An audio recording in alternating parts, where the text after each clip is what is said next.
Need to stick myself up there before I can go live. Morning, folks.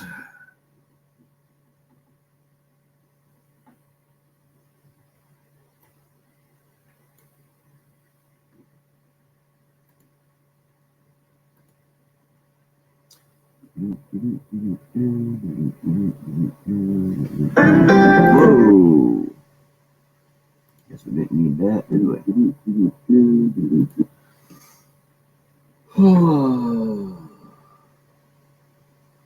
I'm up, not on purpose. Silly wife wanted me to take her to work today. I don't know why, but she wanted me to take her to work. So I had to have her there at 6:30. So here I am, back home.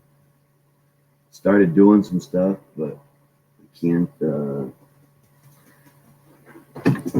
find what I did with my multimeter to see if the battery that's in the boat is any good. Couldn't seem to find my booster cables. Good morning, Dojo. How you doing, buddy? Couldn't seem to find my booster cables to make sure the battery was charged up. So, Missy. Good morning, Missy. Where the hell you at, Missy?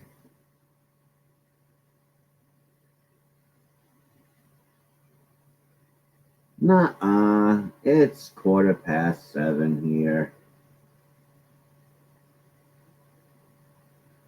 Yeah, I'm up early. Just wives, women. What do they want sometimes? They had a rock, Arkansas. Ain't much there, huh?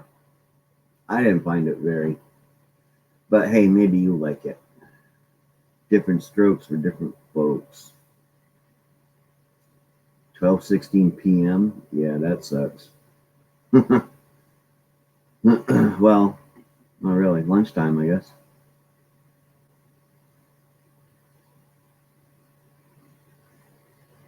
Really? You like it down there?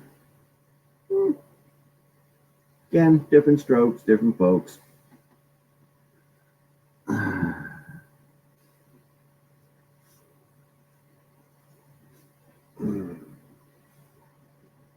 So, yep, my wife wanted me to take it to work, so that got me up early this morning. That's okay.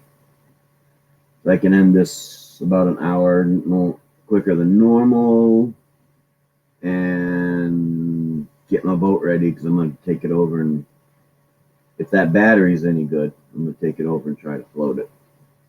See if it runs and all that good stuff. Well, I bet the weather's great, but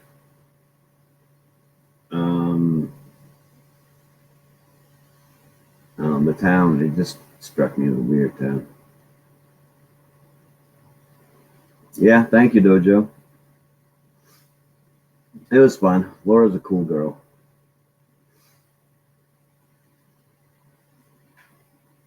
But a little chilly out this way this morning. But somebody's got to get the cold weather. Some of us don't run from it, Missy.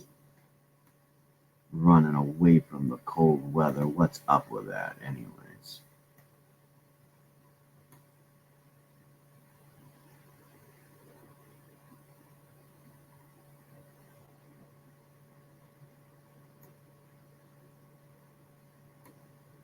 I didn't know there was a North Little Rock.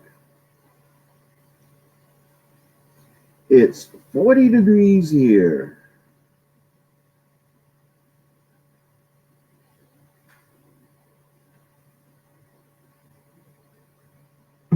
But so hopefully at some point I can find my multimeter so I know if that battery is any good or not. I really don't want to go way over there and find out the battery sucks. Yeah, we all hate winter, Missy. But We can't. Well, we can stop it if we go somewhere where they don't have winter, I guess. But up here, we can't stop winter, so we might as well embrace it. Old car auto guy. Good morning, Jason. Good morning. How you doing, my friend?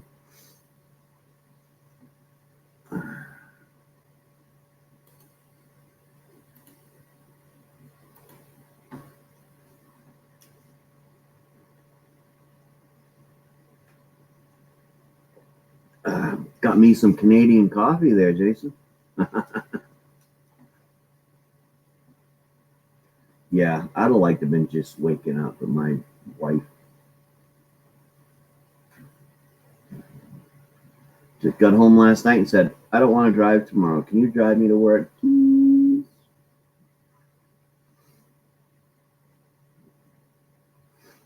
So, things we do for our women. Yeah, a new girl at Tim Hortons, and she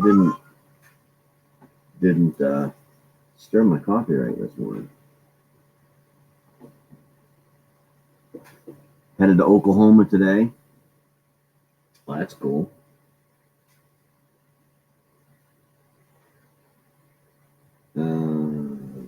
SCCA.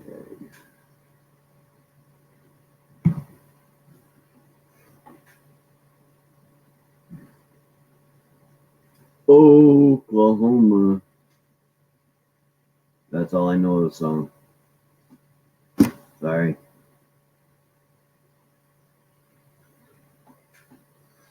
I know that there's a play or a musical or something called Oklahoma.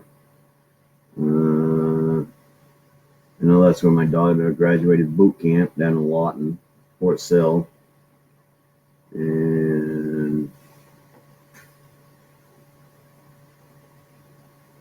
that's about all I know. That's it. It's probably more than I can tell you about Maine now. This is Maine. We have pine trees and lobster and blueberries.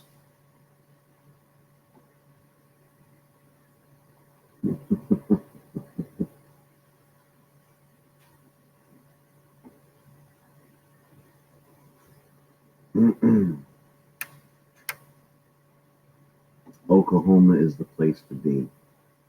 I thought that was Green Acres.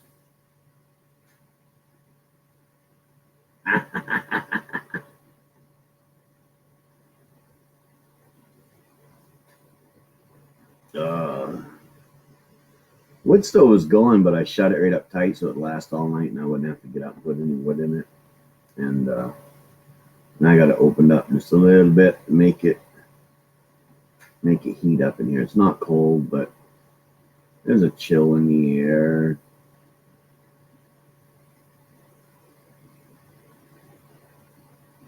So what are you doing up this early, Missy? You're not supposed to be up this early.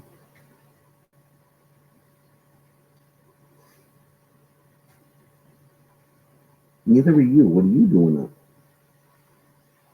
What are you doing up? What are you doing awake? What are you doing awake? What are you doing awake? What are you doing awake? Yeah, gotta pee, couldn't get back to sleep. That happens to me a lot. Hi. Well, hi. How are you doing? Don't kiss my face. You know I don't like you to kiss my face. Okay.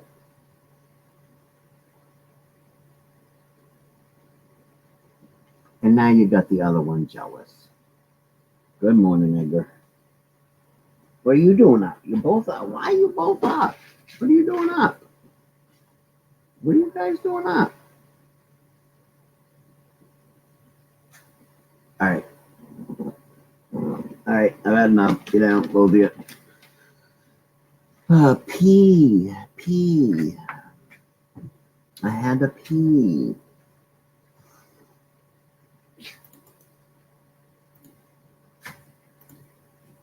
Oh. Now they're biting each other's face. They're playing. They're playing. Did you win? Did you win so you come over to get your reward, a pat on the head? Huh? Yeah? Okay. Congratulations, you won.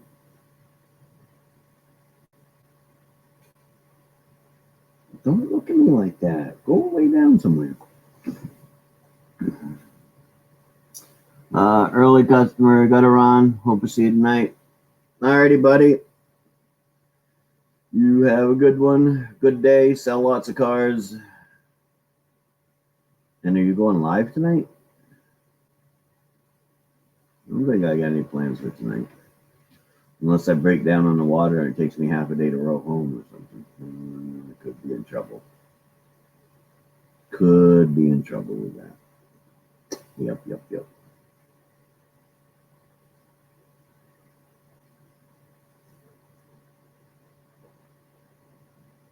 Ah, 8 o'clock. All right. I'm trying to make it. I don't think I got any other. Well, who knows what's gonna happen when my wife. Well, I gotta go pick my wife up. Hopefully, I don't forget to do that. That would get me in deep doo doo. Other than that, I don't think I got any plans for tonight. So I will attempt to get there, Jason. I will give it an honest try.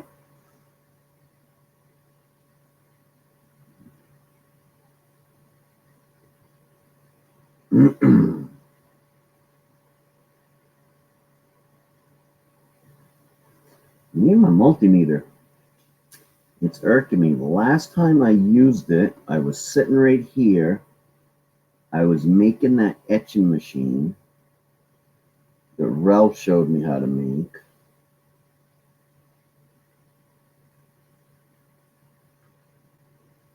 But I've cleaned up since then, and I don't remember seeing it. So you thought I ought to put it back where it belongs, but it doesn't seem to be there.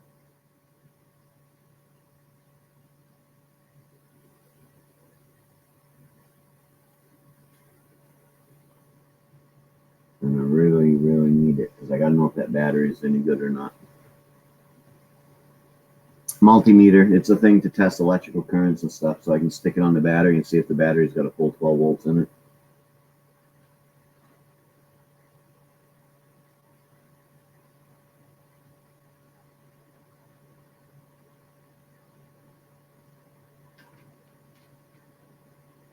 So that I can see if it runs and if my boat. I'm pretty sure the boat will float. It's gonna be one hell of a video if the sucker sinks, though, huh? All right, let me just take a quick. I might have set it on the back of the couch. Fall down onto the couch. Nope. I set it over here.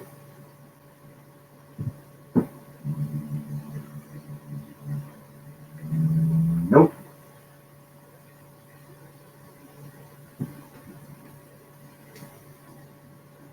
Don't know what happened to it. I couldn't find my booster cables this morning either.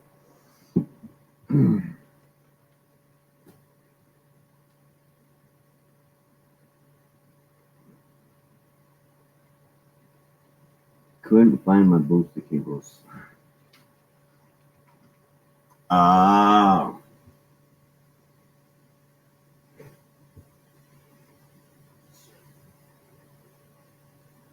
Don't cry.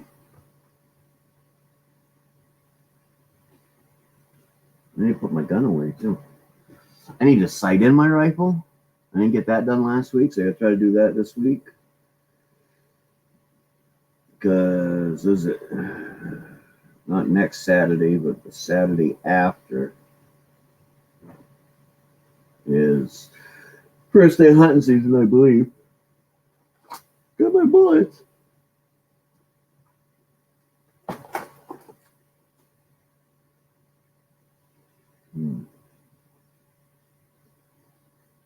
See, I can place my hands right on my micrometer, my thermometer, but I can't find my multimeter.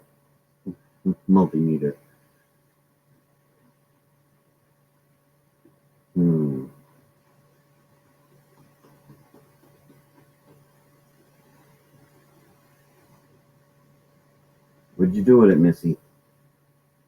With it? Where's it? Oh, you hush over there, dog. You don't know where it is either. If you do, tell me.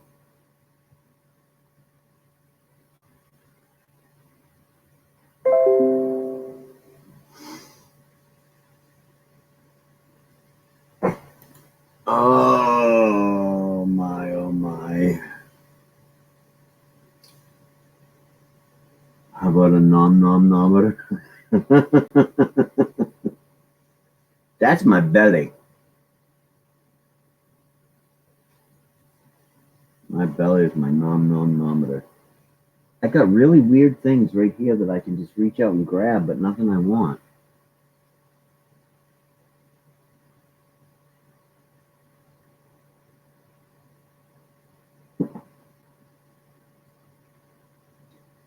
Hmm. Very, very interesting. I'm sure it'll turn up. I got an hour to. I mean, if I have to, I can just pull the battery out of my truck and stick that battery in it and see if it starts. If it starts my truck, it's going to start that boat motor. I don't want to do all that. I'd rather just stick the multimeter on it. If that don't work, start the truck up, put some booster cables on it, and charge it. Your tummy is growling. When I stopped and got my Tim Hortons coffee this morning, I got 2 donuts to go along with it. So, and yes, I'm a born old man. All I had was the old-fashioned plain because that's my favorite type of donut. It is. It is. It is.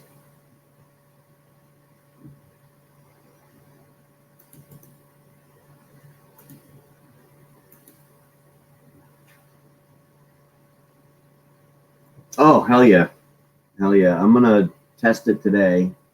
The guy said he thinks it needs a carburetor rebuild or a fuel pump rebuild, but it runs. So I'm going to test it today and then cover it up for the winter. And then as soon as the snow's gone next year, I will go get a carburetor and fuel pump rebuild kit and rebuild those, and it'll be all ready.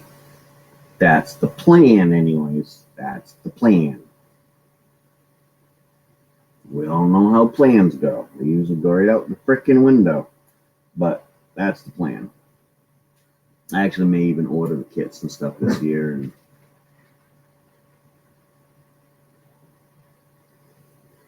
And I just want to take. I'm not going to take it very far today. I just want to stick it in the water, make sure everything floats, and start it up. Of course, I could just go out and put a barrel with some water in it out there and start it.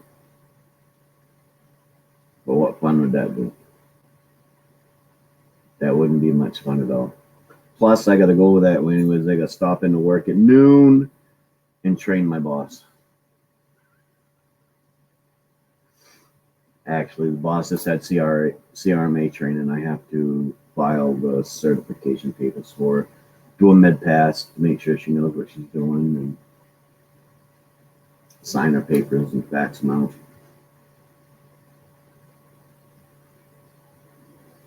And it was requested that I be the one to do it by our nurse consultant, who is our CRMA instructor. It was suggested that I do it for her because I know what I'm doing.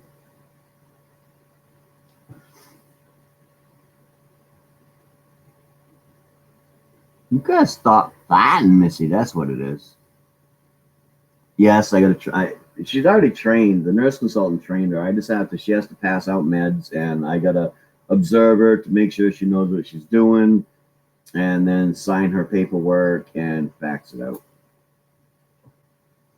Good morning, that Mosey boy. How you doing? How you doing? Welcome, welcome, welcome. Pull up some coffee, tea, or bourbon.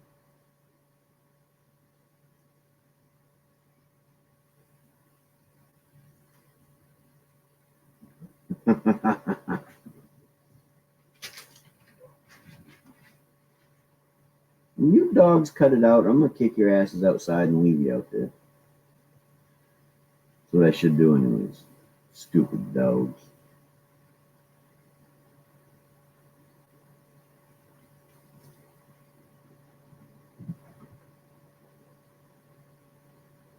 Silly dogs. Got plans with the wife for Saturday. I'm taking her phone away from her and throwing her ass upstairs so she can get that bedroom cleaned the way she needs to, or take care of her clothes and stuff she needs to take care of so that I can put up collar ties and insulate the damn bedroom the way it's supposed to be insulated.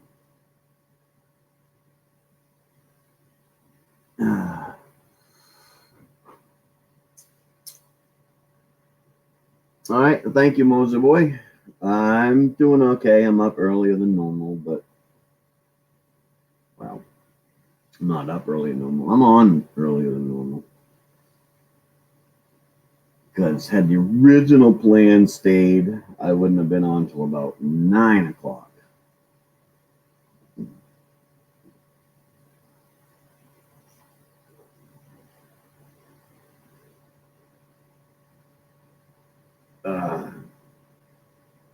Here, puppy. What do you want? Come here. Look at him. Say good morning. Look right there. Look. No, don't look at me. Look at that. Look at it. Look at it. Look at it. Look at it. Look at it. Look at it. Look at it. You silly hound dog.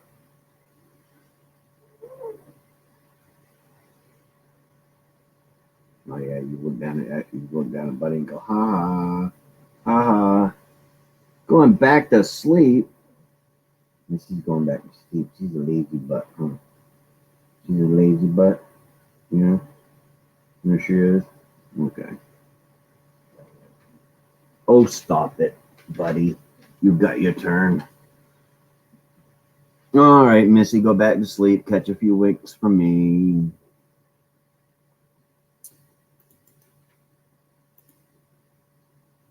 Put this up there again in case somebody decides they want to come up.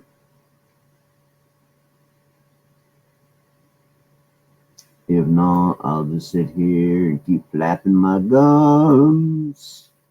Flapping my gums until something happens. I know it's only 6:30. I dropped the missus off at work at 6:30.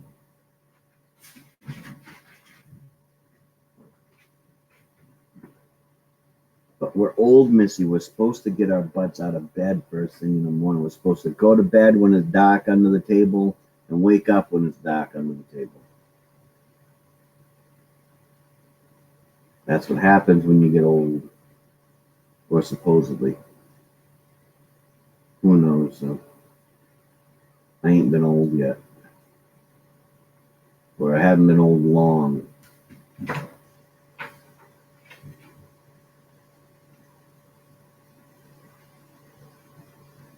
Dog is silly. He's carrying around some.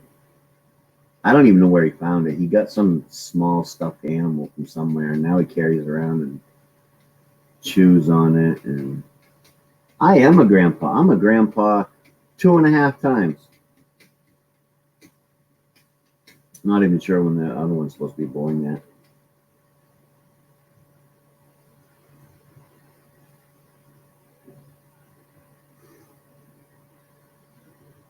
Don't know what it is yet. Don't know when it's supposed to be born yet.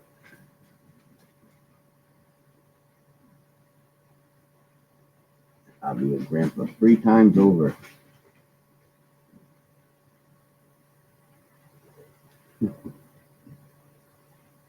Good morning, Phil. How you doing this morning, buddy?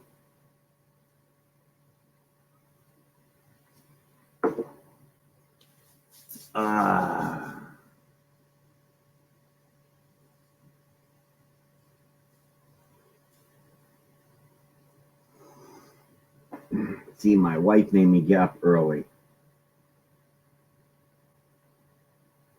I think you'll be waiting a while before you become a grandpa.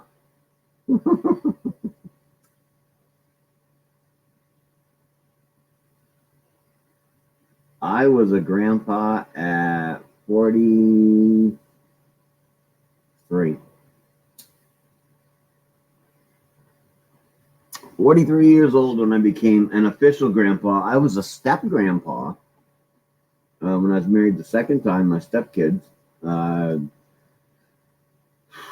Jesus, I was 38. And the oldest stepkid had a kid. Was it 38? No, it wasn't even 38. It was in 2005. So I was like 44, or 34.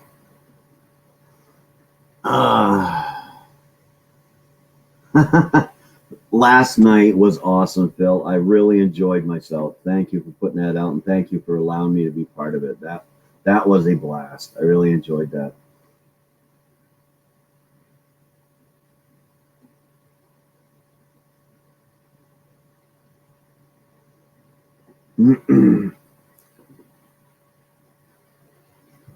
Nothing, Missy. You just enjoyed it. Phil did some jamming out, convinced me to play a few tunes, got Faith in the Fallen singing. Awesome, awesome time.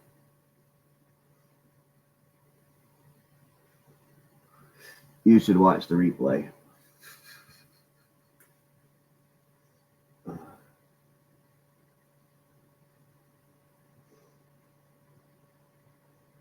Yep, it was a good time.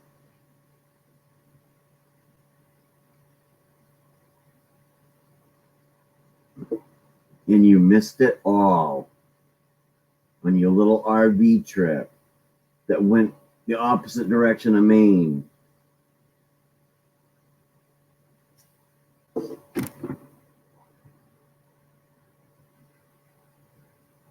It'd be kind of cool if next year you could time it to come up the same time that Crystal comes up. So it could be like you guys, me, Crystal, Gil, maybe get Moose Scrapper up here. That'd be a cool time.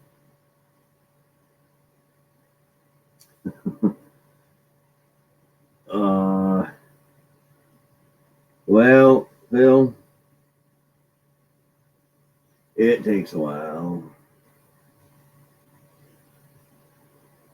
I've been playing for almost 30 years, and that's as good as I got. So,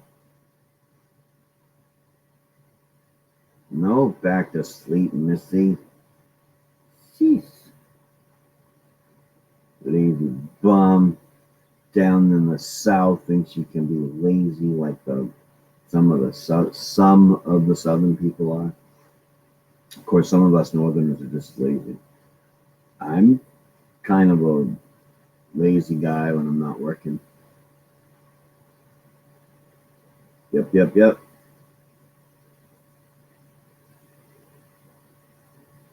I got so much stuff to do before the snow flies, and I don't think I'm going to get half of it done.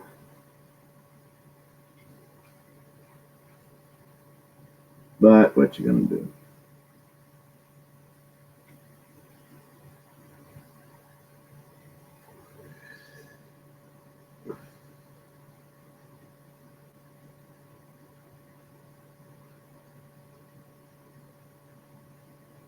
Missy going to bed. What you doing, dog?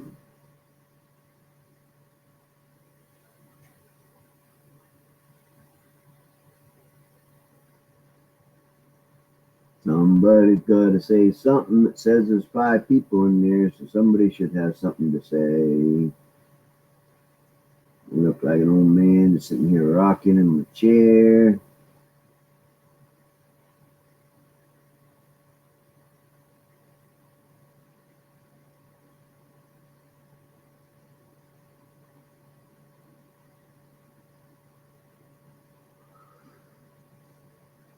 Oh.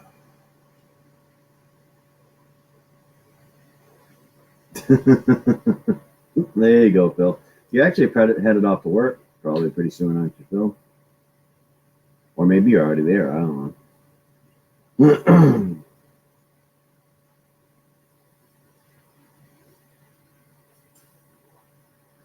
I just got to stop into work today for a few minutes. But just me stopping in and punching in Even if I punch out after a half an hour, they'll pay me for 2 hours because that's the minimum they're allowed to pay us. So.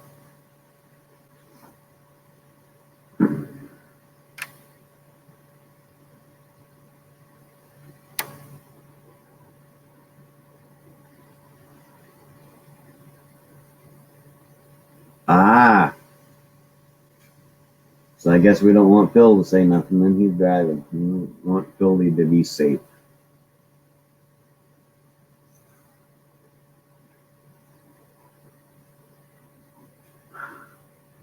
Yep.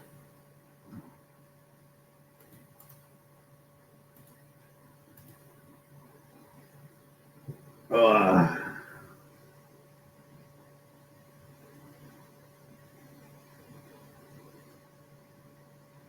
Early morning.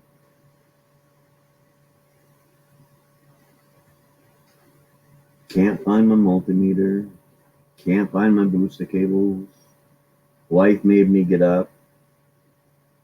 Been a hell of a morning already, and it just gotten started.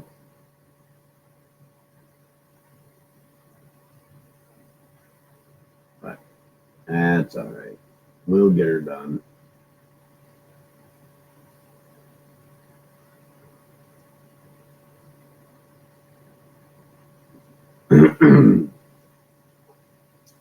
So things I gotta do. I gotta fix that thing. I gotta tear the blower off the wood stove and see if that just needs to be cleaned or if I need a new one. Check out the boat. Got a sight in my rifle.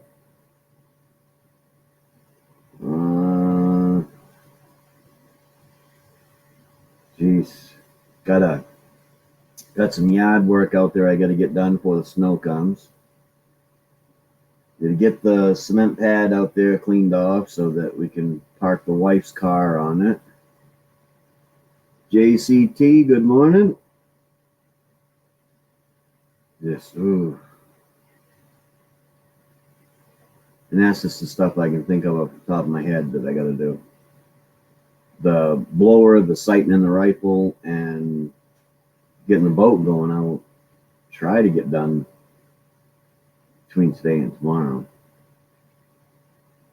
I want to do the boat today because today's supposed to be a warmer day than tomorrow. It's supposed to be down in the low 50s tomorrow. Today's supposed to be in the mid 60s. So definitely want to be out on the water on a warmer day.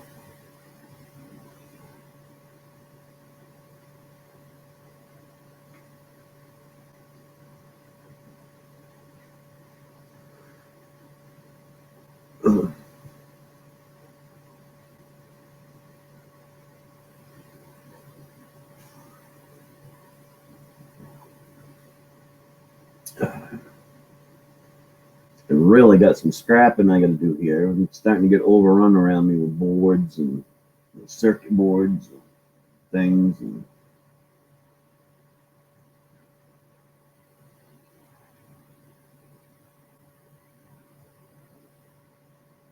yep.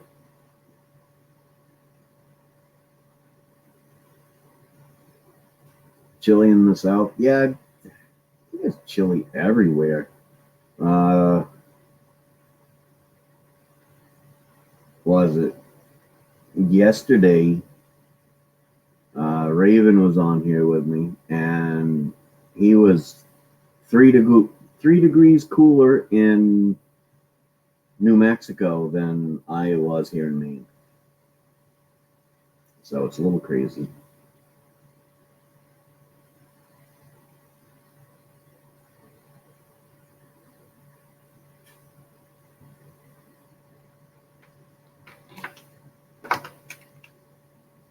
Lucy, you got some cleaning up to do.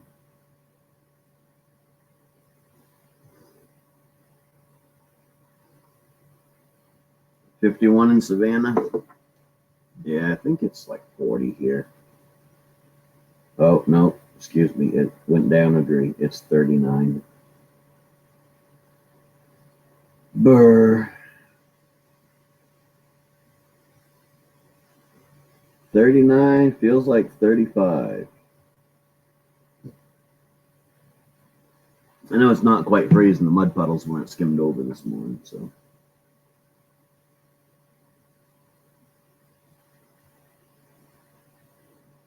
Yeah, I was down in Georgia at the end of October once, and it got pretty, a little bit chilly down in Georgia. Chillier than I thought it was going to.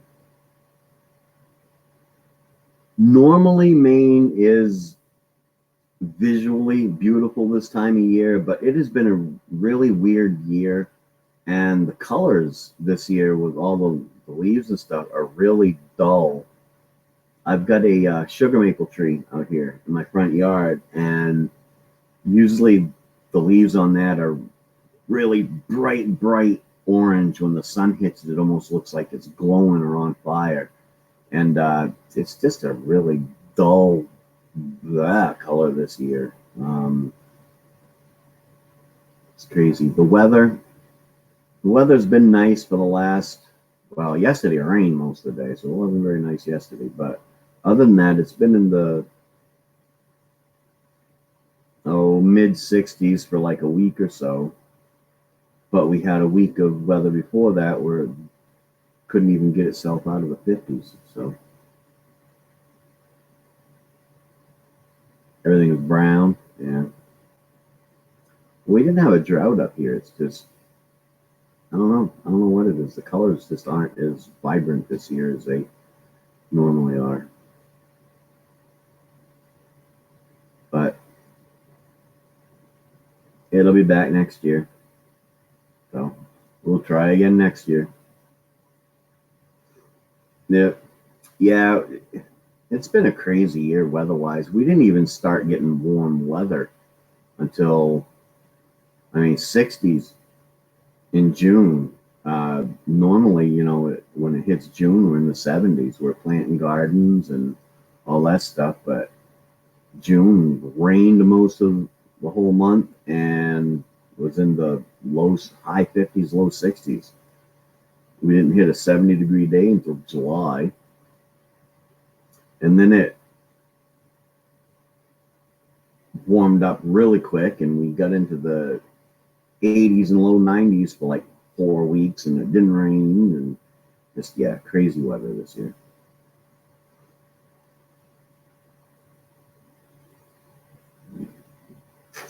What you gonna do? What you can do about it? Sit and wait for next year to come, see if next year brings anything different. But it don't matter what the weather is, somebody's going to complain.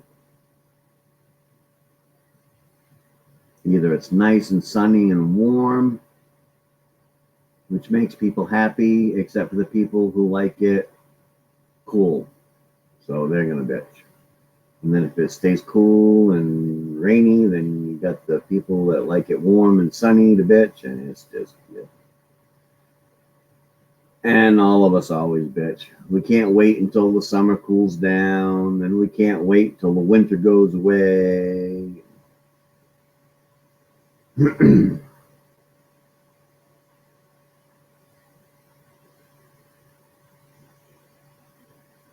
What are you doing, though?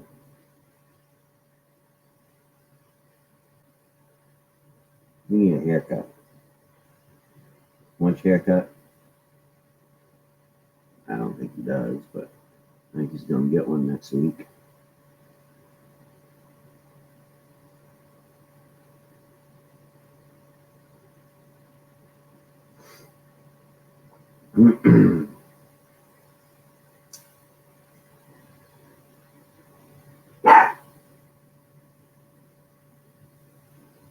Yeah, I don't know anything about southern crops.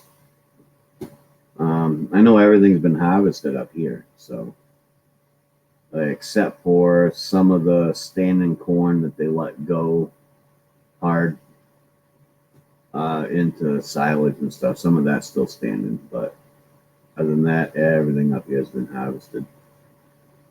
So I think even potatoes have been harvested. Yeah, they had to have been harvested by now. And sweet potatoes, don't know. I don't think we grow them up here. Well, maybe people doing their own gardens, but we don't grow them commercially or anything like we do potatoes.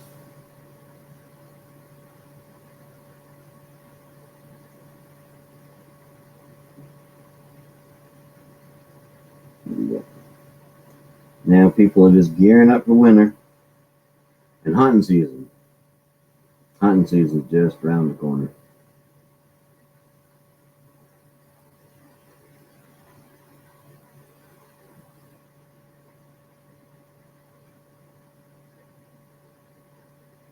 Yep.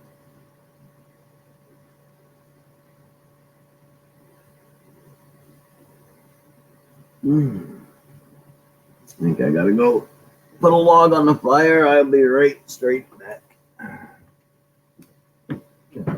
Bed over by the stove. No, got lunch bed's over by the stove. Wait, hold on.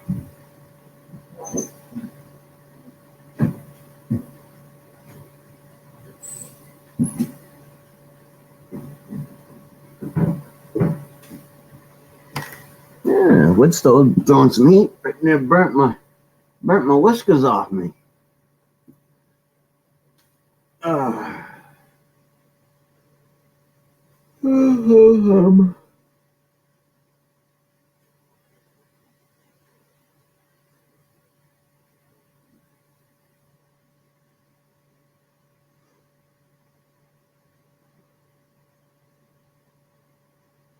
Looks like we got some lurkers out there this morning. Lurking and working. Maybe not.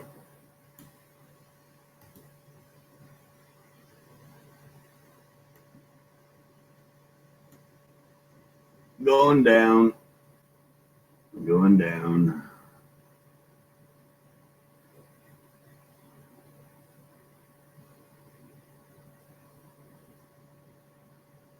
Really need to put a search on and find that multimeter.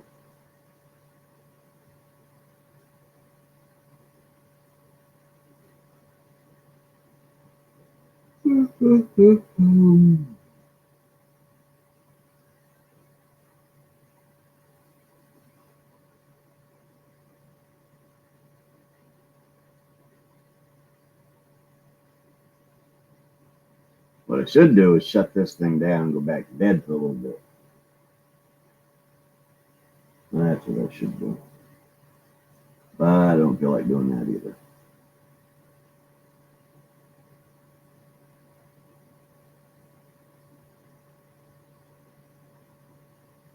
People need to wake up. Wake up and smell the coffee. Can you smell it? Can you smell it?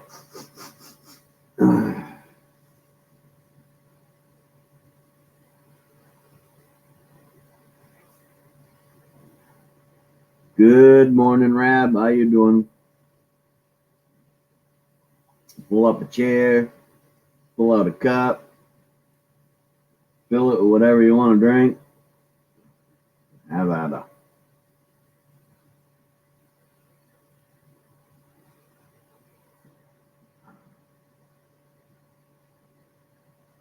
It'll be one of them days. One of them days.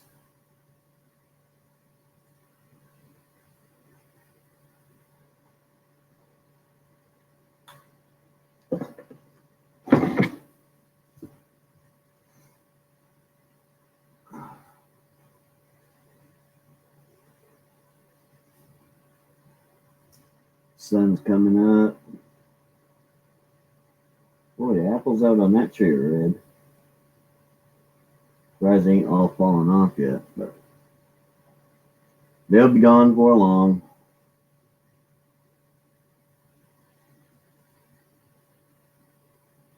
Everything will be gone.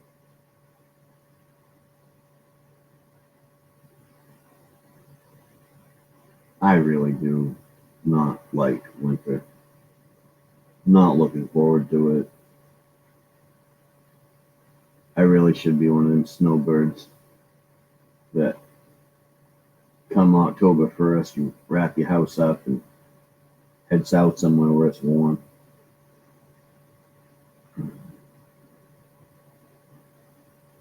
probably if I had that kind of money, that's probably exactly what I would do. But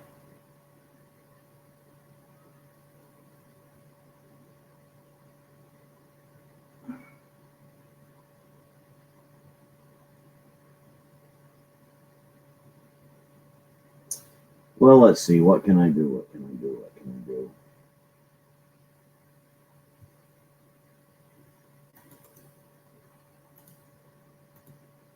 Post that up in case anybody wants to jump up there. Oh, got a laptop tip, huh?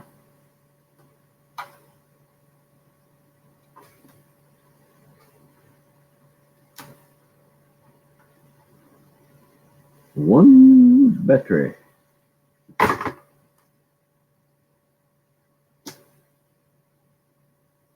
Might as well sit here and do that. Keep my eye on the chat. If somebody decides to want to say something. Oh, that's the old one. We don't need that one. There's the new one right there. That's the one we want.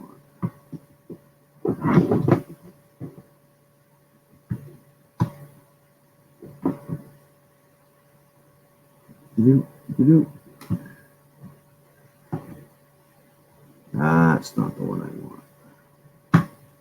There's the one I want. Go on, someone. You can't even see damn screwdrivers. Freaking getting old.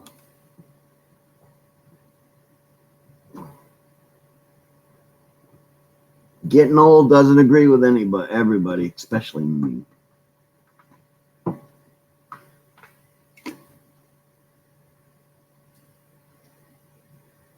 Especially me.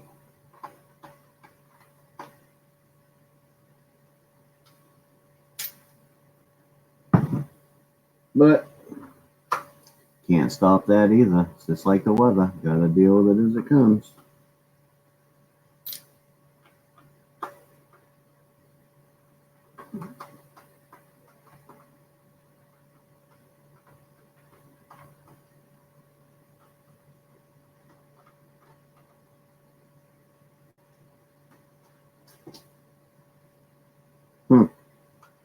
You stuck in there, little fella. There we go. 1, 2, 3.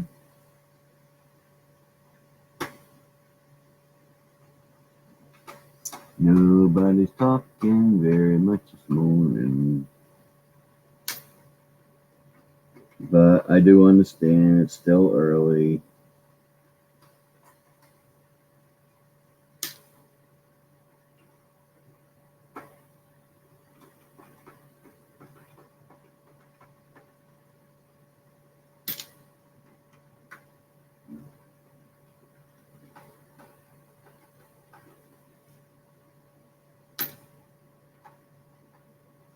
So I'll sit here and tear a computer apart.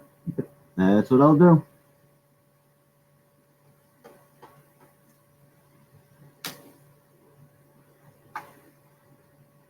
I know. What's going on there? I am tearing apart a Toshiba satellite. It's got Windows 8 in it, it says. Windows 8? The hell is Windows 8?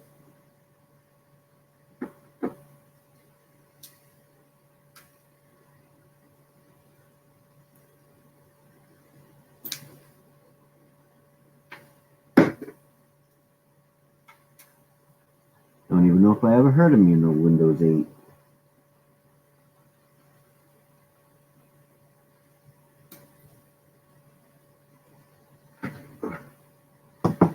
But what it says, right? There. Windows 8.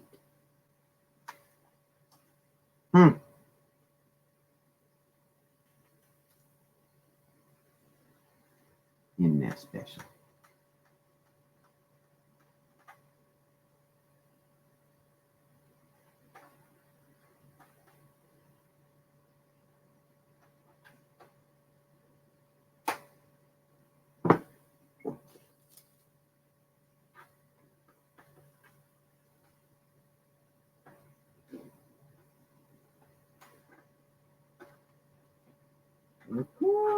Yeah. Oh,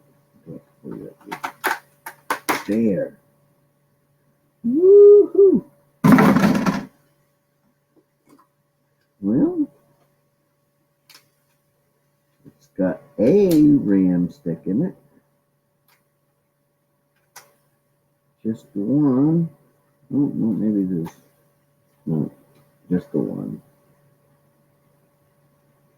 Oh, it's a 4 gigabyte though. And I'll save for friends and family. I saved the 4 gigabyte laptop RAM. People that might need it. Cut the battery out of there.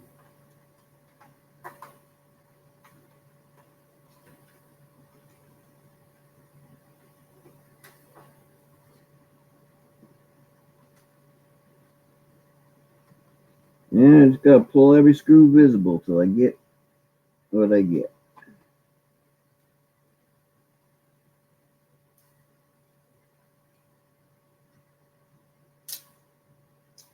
Don't know what's in it for a hard drive. We're about to find out here in a second.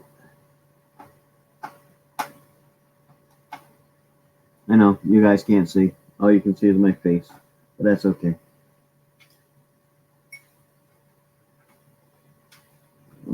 Let's see what's in it for a hard drive. It has a 320 gigabyte. What the hell is that? And that goes over there in the tear apart pile.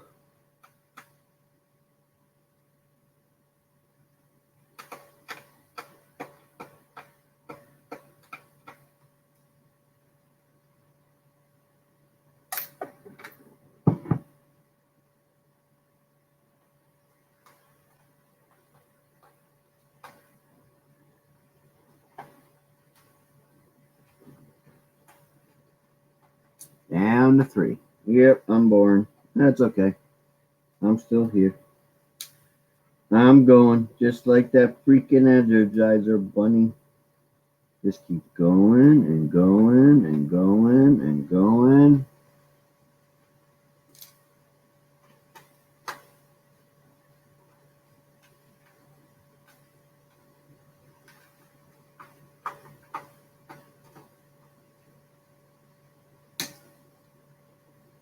I think that's all the screws I can see. Oh, there's one more right there. Oh, there's another one up there too. Ugh. So I found 2 more screws. Dirty, rotten imbecile. Good morning, good morning. How are you doing this morning? I'm just sitting around, chatting at the computer, tearing apart a computer. Because why not? Oops, that's the wrong direction. Opens up this way. What can I do to make that sucker open up? Open, says me. That didn't work.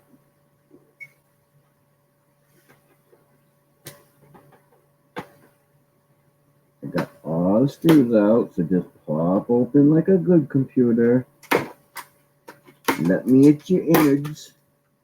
Ooh, fantastic. Let me see your insides. Yeah. Now I can pull out the good stuff. Pull out the good stuff. And chuck the rest of it.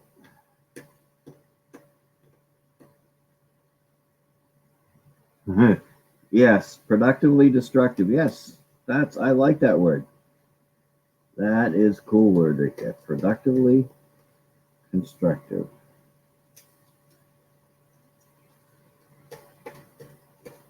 If you want to call it productive, because everything I'm pulling out here, I've been lazing. It's just add nut around the house everywhere. Gotta get it. There's some copper and aluminum. Boy, that ain't a very big freaking cross. What the hell is that?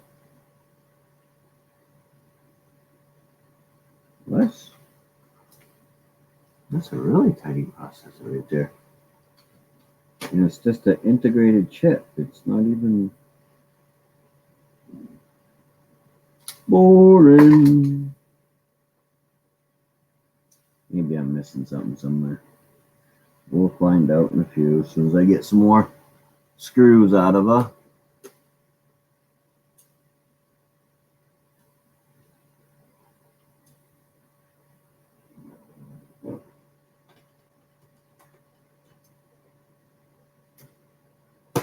There's the fan. It goes over there. That goes to recycling because I ain't gonna mess with it. Not at all.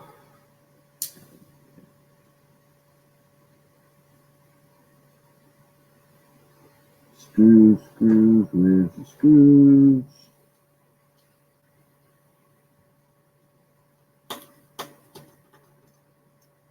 So did I get on too early for everybody?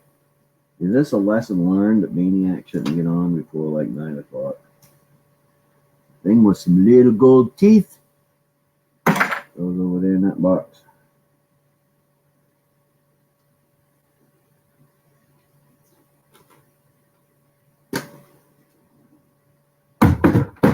Recycle.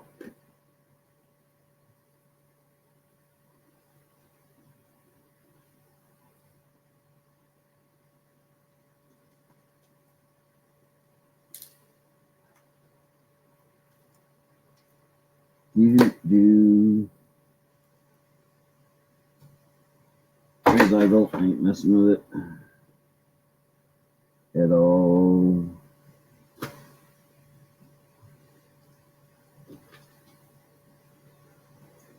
Where the heck is all the little screws? Dad, whoops. Where's your freaking tip, buddy?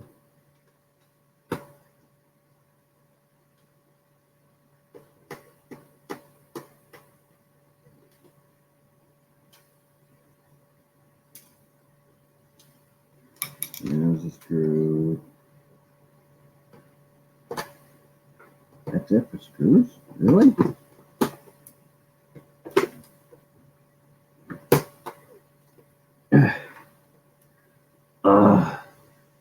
Gotta cut some wires.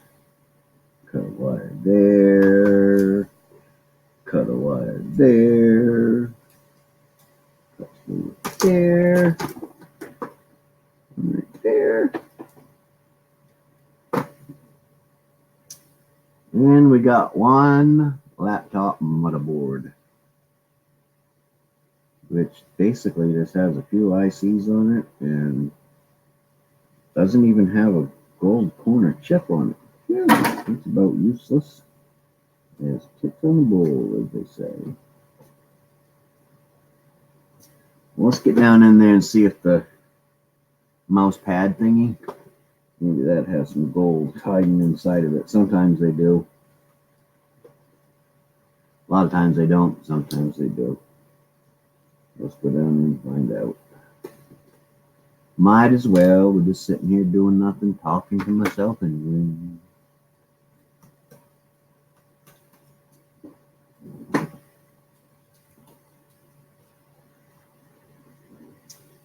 Time to wake up.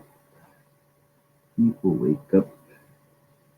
People wake up. Don't make me pull out that guitar and start singing. Way too freaking early for that.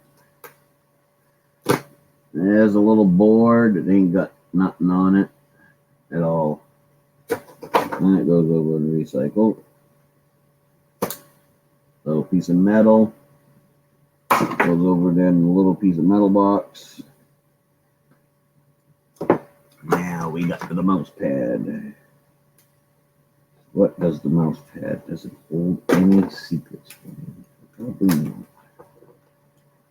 Doesn't even want to come.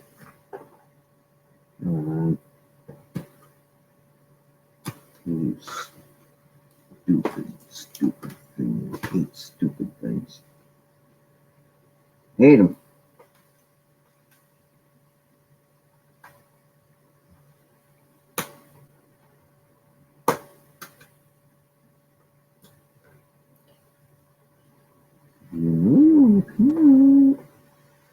can see gold on you. Not a bunch, but I can see some.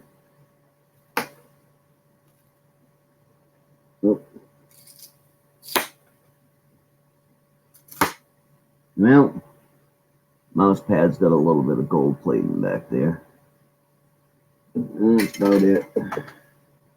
The rest of this, I don't even bother to tear apart. Everything else, the silver mylar ain't worth it to me.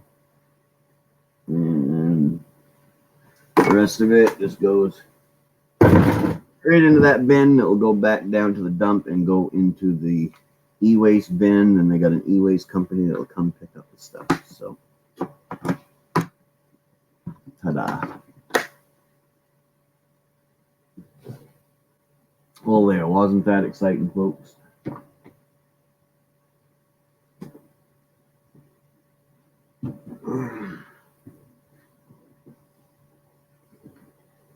And technically, I do the same thing with the batteries. They go right in, they can recycle.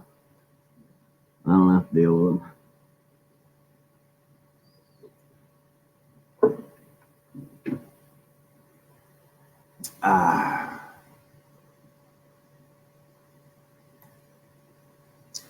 What is going on in YouTube land anyways, huh? What's going on out in YouTube?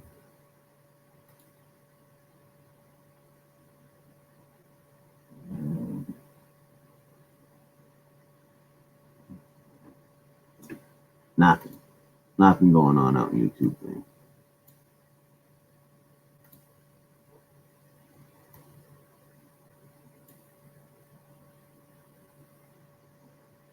Gaffa, good morning, Gaffa. How are you doing, buddy?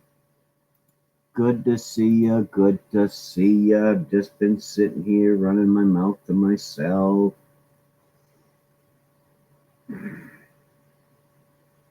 Not a whole lot going on. Got on early this morning. Because I got to get off early.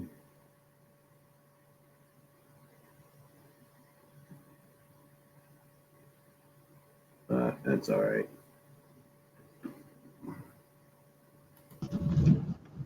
I am doing well, sir. How are you doing? I'm doing all right. Wife made me get up and take her to work this morning. No idea why, but she just wanted me to. So. All right. She had to go. So you haven't got the green screen down by the looks of it. I haven't got the what? Green screen.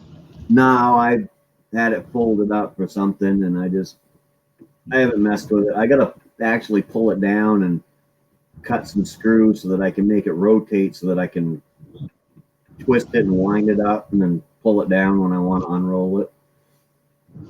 But You know what you ought to do? You know those old roller blinds? Yep. Find an old one of them somewhere, strip the blind off it, sticky tape your green screen to it, and use that. Well, this is all set. I just got a couple screws I have to. The screws go down in too far, so the piece of wood that sticks into the PVC pipe, it hits the wood, so it won't roll. So I just got to take the screws out on either end and just probably tape the very end of it or something. And then I'll just be able to roll it up anyways. So it works. So how's your week been, mate? I worked a lot this week. And now today I'm going to go try to float the boat. All right. Yeah, I don't know if you saw it or not, but was it Saturday? I went down to the store to get me a pack of smokes and came home with a boat. No, unfortunately, I've been a bit busy with things lately. I haven't caught up with YouTube as much as I'd like to. Yeah. But taking the cigarettes, boat, I can see how you made the mistake. Yeah. Good morning, Linda's House of Chill. So, anyways, I bought a boat. I got it for. I mean, I just got a really phenomenal deal on it, and Oh, I mean, for the price of the pack of smokes, that must be a phenomenal deal. well, it cost me a little bit more than that, but it wasn't bad. 14-foot old boat, but 14-foot boat, 65 horse motor with trailer. It was told it was all running everything. I got it for $325. So Inboard or outboard? outboard. Ah, Um, good little fishing boat. yeah, exactly. Fishing boat, and it should be strong enough to even water ski behind if I want. Yeah, well, you can always upgrade the motor.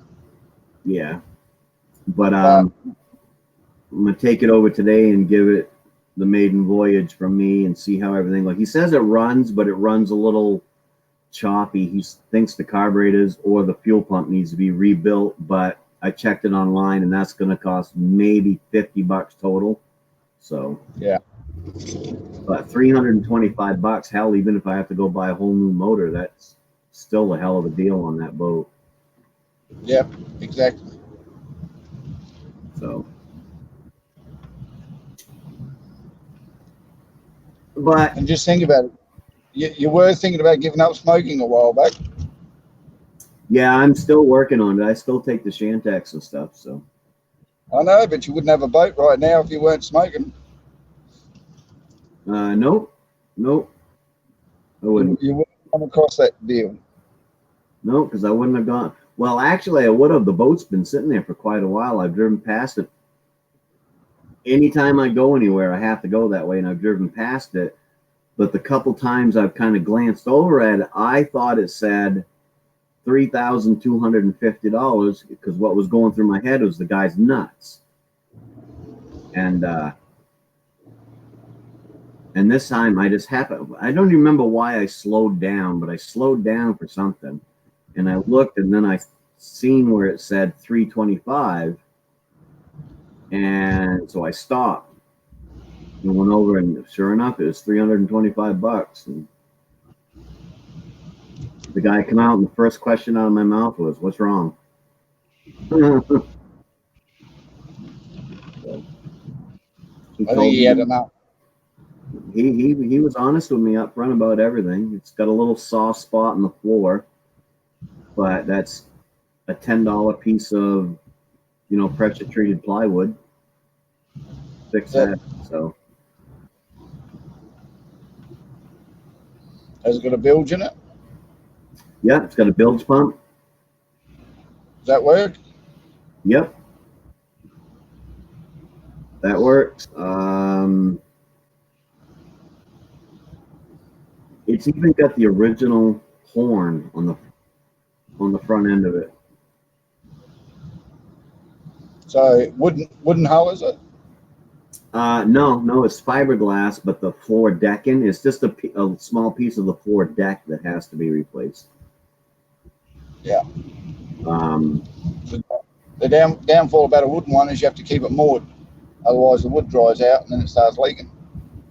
With the fiberglass one, you can take it out, store it in a garage or in a storage unit or whatever else you want to do, or even in the backyard, and it's not such a big deal. Yeah, and like I said, the plywood's no big deal. So just remember, whenever you finish for the winter and you want to store it away, make sure that bilge is empty, because if that snow gets in and the ice starts making that bilge go solid, it's going to crack it. Oh yeah. But it comes with a cover too. So I don't know how many people I've heard say that in America. Say, oh yeah, I took the boat out of the water and we put it away for winter, and someone forgot to drain the bilge, and when they went to go to the summer, there was cracks in the hull. But he said everything on it works. All the gauges up there work. Everything works except for the tachometer, and he thinks that might just be a wire. So yeah, I don't think it'll be too bad. Yeah. So good deal, man.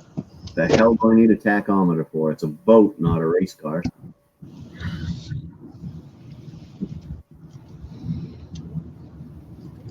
It ain't like it shifts.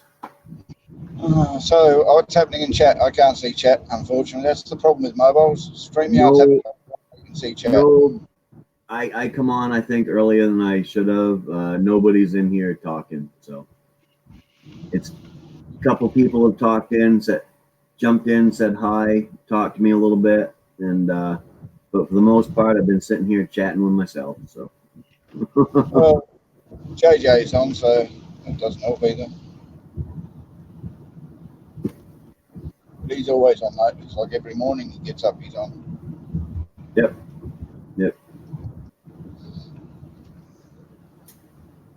So no work today? No, thank God, no. Yeah, I got one more day to go, and then I'm off.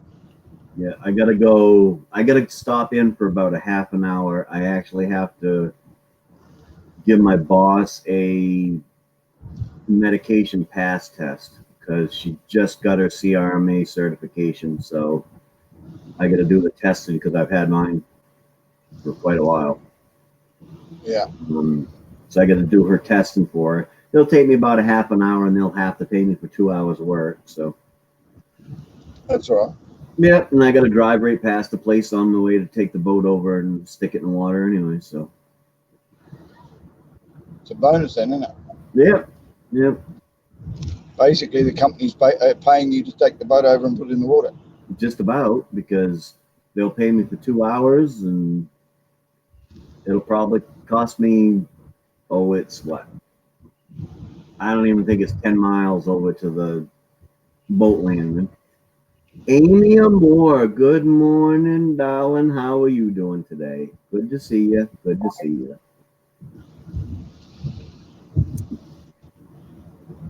So yeah, I'm gonna have a pretty good day. If I get back, well, I'm gonna have a good day if I can find my damn multimeter. I looked for that this morning, couldn't find it because the battery. I want to make sure the battery's got a good charge in it, and so I couldn't find my multimeter. And if the battery does need to be charged, I can't find my booster cables to hook it up to the truck for a bit. So You do know your multimeter is exactly where you left it. yep. And last time I remember using it, I was sitting right here in this seat.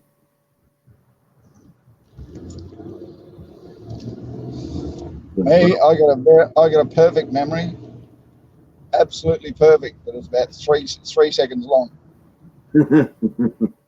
Yeah, I remember I was sitting here using it because I built a metal etching thingy that Ralph Moorick showed me how to build, and that was the last time I used it.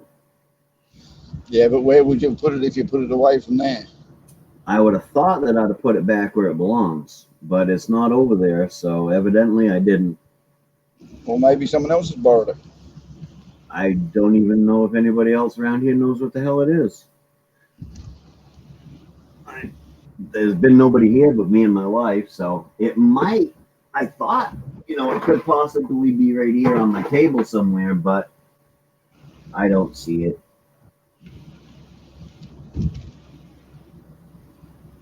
So I guess the next best thing, just put the battery in the boat, and hook it up and see if the motor, just turns over. Then you're gonna try to dry start it, but just see if the motor turns over.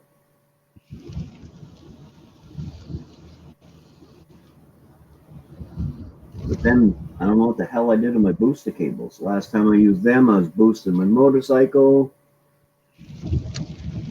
They might be out in my Jeep.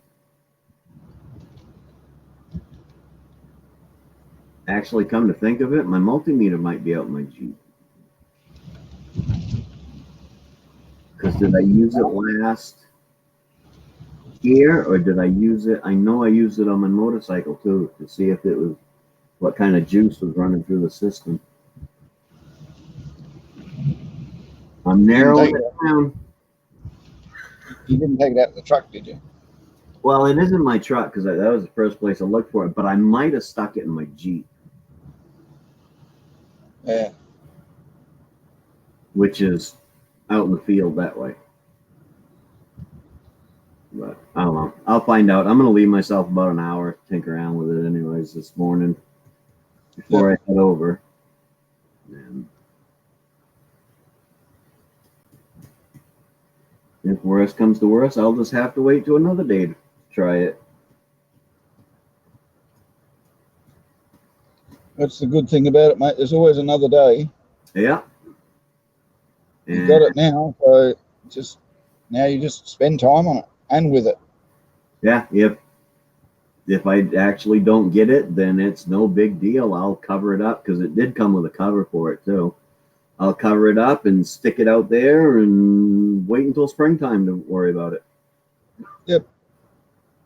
And then when everything starts up and running, we won't see you on YouTube because you'll be out in the bloody boat all the time. Well, exactly, but there'll be lots of boating videos. Better be some skiing videos as well. Yeah. Oh God, I was wondering about that. I haven't skied in 10, 12 years maybe since I water skied. I don't know if I could handle it now. I'm sure you'll find somebody to get up on the skis while you drive the boat. Well, yeah, I could probably do that, but what fun is that? Wouldn't it be more fun to watch my old ass take a tumble out there behind the boat or something? Oh yeah, I mean there's entertainment value in that. That's true. But you got to have somebody else get up there on the skis and everything else just to get your whole idea of wanting to get back out on the skis yourself. You go, oh gee, they're having a bit too much fun. I need to get out there. Yeah, that happens. With me, with the skiing, the part is, since I last skied, I've developed this back problem, arthritis in my knee, and Well, it just means you're going to suffer for your pleasure. Yep, exactly. I know damn well if I got up on skis these days, my legs would go straight out from underneath. But yeah, I may, take the grandkids tubing, but the biggest main part of the boat is to do some fishing with, anyways. It's going out, taking a rod, relaxing. Hopefully you catch something, but who gives a shit if you don't? Yep. Yeah, that's one thing I've been with fishing. If I don't catch anything, I really don't care. No, because it's the relaxation and the fishing. I used to do the same thing when I was younger. I haven't been out fishing in a long time. But when I was a kid, I had to catch a fish. Couldn't go out there. I get upset if I didn't catch a fish. But as I got older and I did it more and more, it was just the sitting there and just taking the time and listening to the waves and all the birds or whatever, and just enjoying the day and be interrupted by a fish. Yep. With me, I fly fish. And, I've talked to people that have tried fly fishing. They're like, yeah, it's so aggravating. You got to keep trying all these different flies and you're constantly doing this.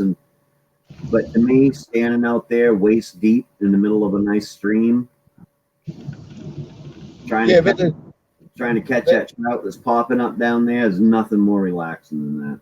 I know, but you can't argue with the fact that it's boring, it's tedious, it's a lot of patience and everything else. But when you get that hit, it makes up for it every single time. Oh, even absolutely. If it's a hit and you pull him in and you miss him, it was all worth the time and effort it took to wait there to get that, and then the time and effort to lose him, if you know what I mean. Yep. Then of course we go up on a camp. I know of who have tried fly fishing and not done it twice. You know what I mean? You go out and do that fly fishing that first day, but as soon as you catch that fish, they're back out there as often as they possibly can again to try and catch them more, because it was just exhilarating to be able to catch that fish on a little piece of tied up cotton and a hook. Yep. You're gonna have to skip. It's like we go camping. My stepbrothers, they'll get upset if because we'll be up there for 5 days, and they get upset if we don't catch anything. But it's like, seriously, you're upset because you didn't catch any fish? We're out here in the wilderness and it's just amazing, and they get all upset because they don't catch a fish. Younger generations, of course. Yeah, my stepbrother is a lot younger than me. So. That's because the young kids don't understand. It's called fishing, not catching. Yeah. The whole point, you're meant to be doing the fishing, which is the waiting and the patience and the playing with the fish and everything. That's what's called fishing. The catching is the end result. It's like we get up there where we go camp. I got one stepbrother. He's like, I don't want to go there again this year. We never have cell phone service. And I'm like, I never have cell phone service when I go camping, whether I have cell phone service or not. I just pretended I ain't got no service. I'll shut my phone off and leave it in my truck for 3 days.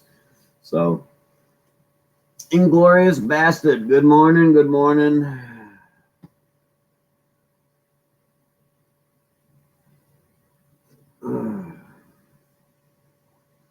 But, yeah.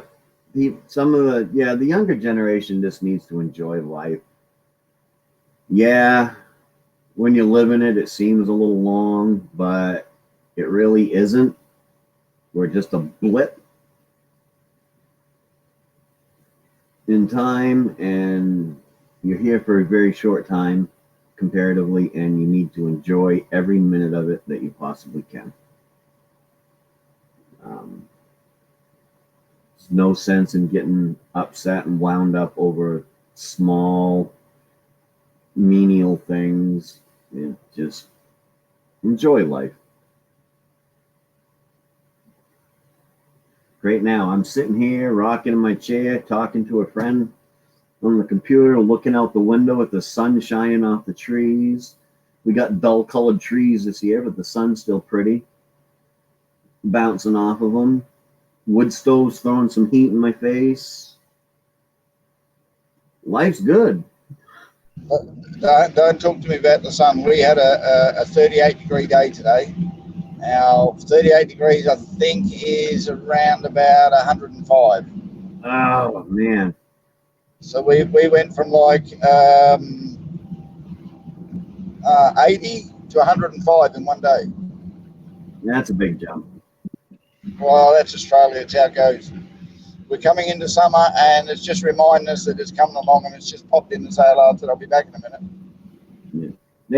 It ain't the warmest here. It's only 39. Well, no, it's gone up to 41 degrees outside, Fahrenheit. But it's just right now, the way I can see the sun popping off the trees. It's beautiful out there this morning.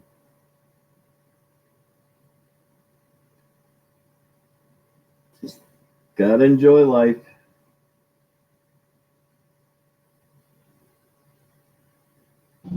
Yeah, well, at the moment it's blowing a gale. We've got a lot of cloud cover, and tomorrow it's supposed to be 19 degrees. So 19 degrees? Well, that's quite a drop from... temperature's basically halved overnight, as it were. Boy, it's almost like you're living in Maine there. We did that this summer. We'd go from one day it'd be 60, the next day it'd be freaking 85 degrees. Crazy.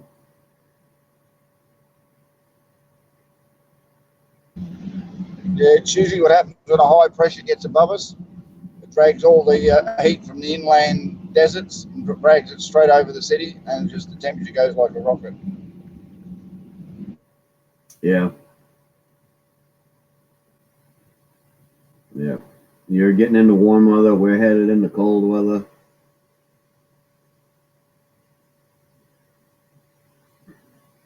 So instead of being a snow bunny, what I ought to be is what would you call it? Pond hopper. Spend my summers over here and come over there for so it's summer over there. Yeah, I'd love to find a nice cool place in summer, because I'm not a person who likes the heat. I don't mind, mid-20s, early 30s. That's something that's not fine. It's all good. When it gets in the late 30s and early 40s, which is like 105 to 112, I start saying, yeah, I want to be somewhere else. I don't want to be here when this is doing this. This is just unbearable. Yeah, I really wouldn't be able to stand it that hot either. So that would be too hot. I like it just normal weather. I like it about 75 degrees outside. If I'm gonna be riding my bike, I want it about 80, between 80 and 90. Anything more than that, no, no, that's plenty hot enough for me. So I can handle the cold because I can always light a fire or put a jumper on or put a coat on, or anything. That's fine. I can handle that. I can handle the wet. That's no problems. But when it comes to the heat, I can only get so many clothes off. Then I'm going to start looking for a potato peeler because I got to get cool and I can't get any more down to the skin.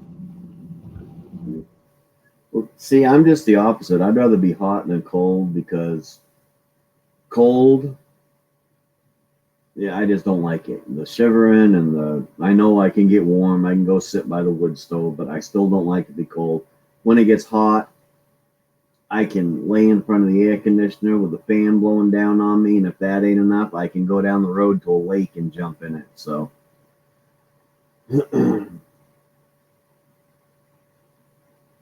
but 112 degrees would be way too freaking hot for me. Yeah, no.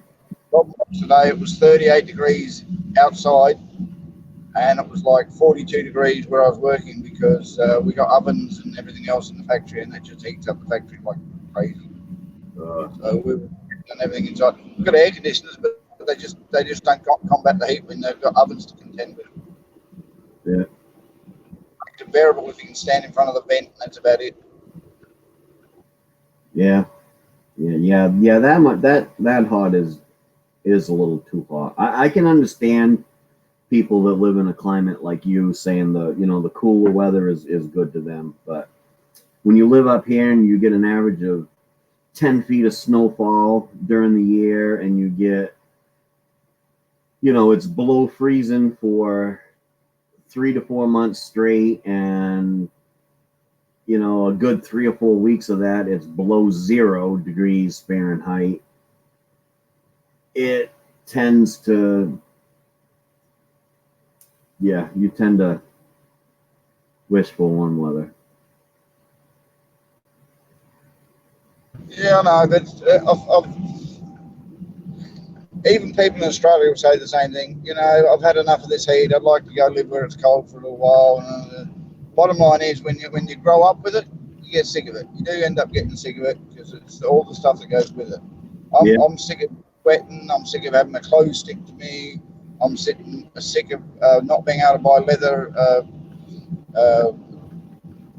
couches and chairs and everything else because when you're so hot, you stick to them and it makes you feel like you're peeling a banana to get off them and all that kind of stuff. Yeah. But I've heard a lot of people say, "Oh yeah, I'm sick of the snow because you've got to keep shoveling it every day and it gets cold and your hands freeze and you can't do anything and your car doesn't work." And I'm going, but everyone's got complaints in both directions, if you know what I mean. Yep. When it comes down to it, the only place in the world that probably, from what I've heard, that would be perfect to live would be Hawaii. I hear that it's like 80 degrees almost every day.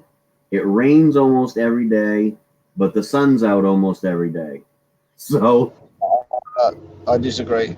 I know a friend who lives in Hawaii. She's Hawaiian, and last summer she suffered as much as you guys did over there with the heat wave, and they didn't have air conditioning. They got shit housing because there's so many people live in Hawaii that the houses are packed like the projects, and the only people who actually have comfort and enjoyment in Hawaii are the tourists because all the hotels are designed to make it comfortable and enjoyable. So Hawaii is not that good a place as everyone thinks it is in a lot of the good areas. A good place to live, a really good place to live, is New Zealand. If it gets too hot, you can go south, it'll cool down. If it gets too cold, you can go north, it'll warm up. And it's not that big a deal to travel from one island to the next. And the weather is reasonably all year round. Huh. New Zealand. One place I've always wanted to visit.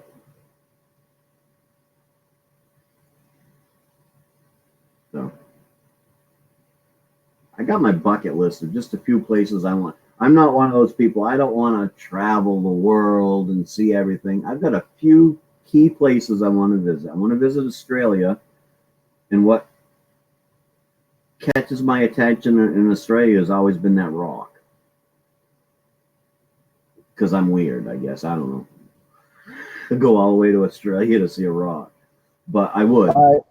It is worth the trip because it's not just the seeing of the rock, it's the journey to the rock that makes it all poignant. Because you don't just do, if you come over as a tourist and do a tourist tour to Ayers Rock or Uluru, you get the whole immersed feeling of Aboriginal culture, living in the bush, cooking out in the open, sleeping under the stars, all that kind of thing comes in with it. So it's not just, damn, that rock looks gorgeous at this time of night and at sunset and sunrise, and my God, it's magnificent, big and everything else.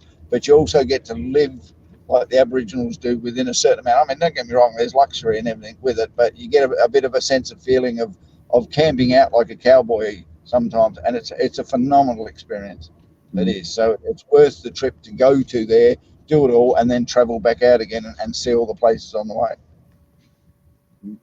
But yeah, Australia for the rock, New Zealand for the. I've always wanted to visit New Zealand, but that's been for the scenery. Some of the sceneries I've seen that it just looks really cool.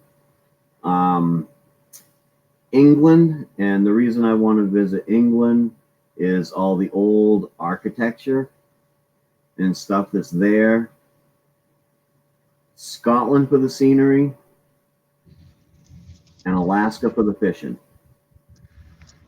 I would love to go to England. I am going to go to New Zealand. That is definitely one of my holidays I've got to have before I retire. I'd love to go to England, but where I would really, really like to go and visit is the Scandinavian area and countries.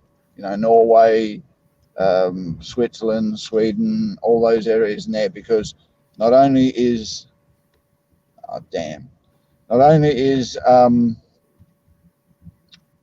the scenery absolutely phenomenal, apparently so is the lifestyle. So you really get a holiday feeling. And then next year, I'm crossing the last one off the bucket list, or hopefully it's next year, which is Costa Rica.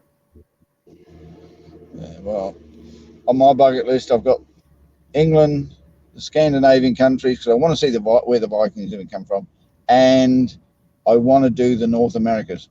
I want to be able to go to the United States and say hello to people, and pop over to Canada, because from where we sit, Alaska and Canada are the scenery to go look at. We've got flat desert, red, dusty. It's like permanent Arizona in Australia.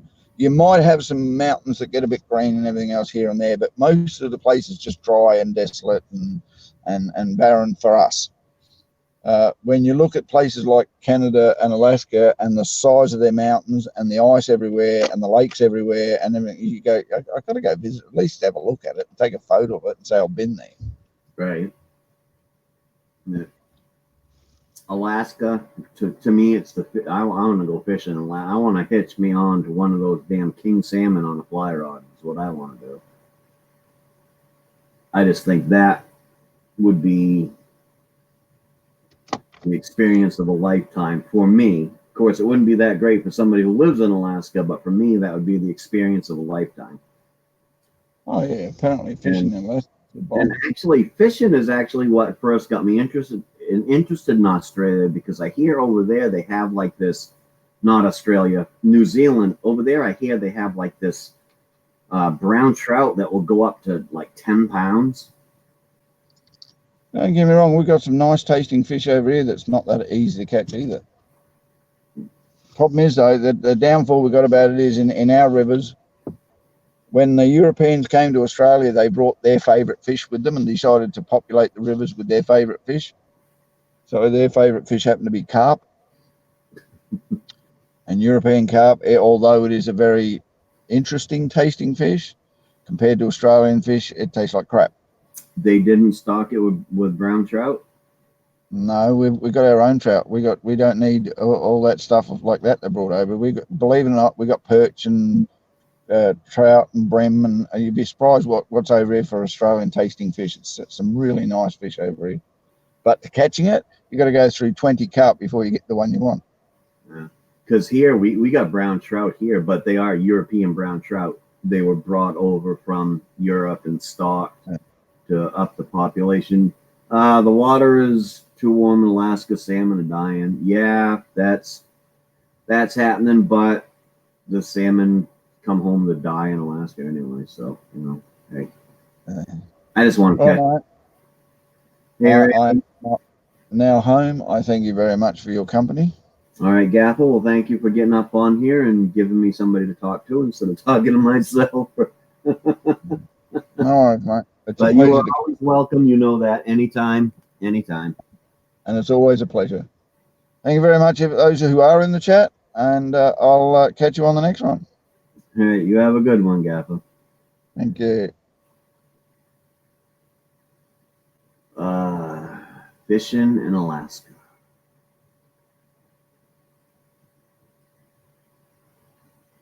Yeah, I want to do that. I really want to do that.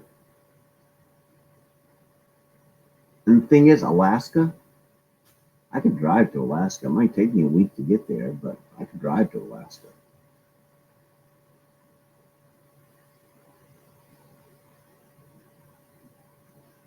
Alaska is your home. That's where you're located. Yep.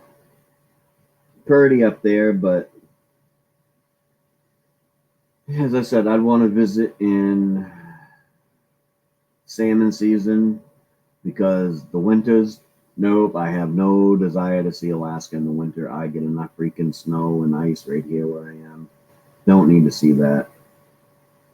But the fishing, I'm a hunter, but I'm not a sport hunter. I hunt for when I want to fill the freezer up and stuff like that. So I have no desire to go kill a grizzly bear for the sport of it. For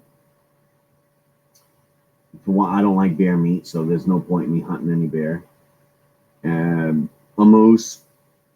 We got moose right here in Maine, and I don't really care for moose meat anyway, so that doesn't interest me, but the fishing. If I was going to go anywhere to hunt, it would probably be out in the Midwestern states where they have elk, because I could really, really fill up a freezer with some elk meat. Indigenous, you're indigenous to Alaska? Or are we talking about the grizzlies and the moose? Sorry, I'm lost. But that's just me because I'm off daydreaming now about, big salmon.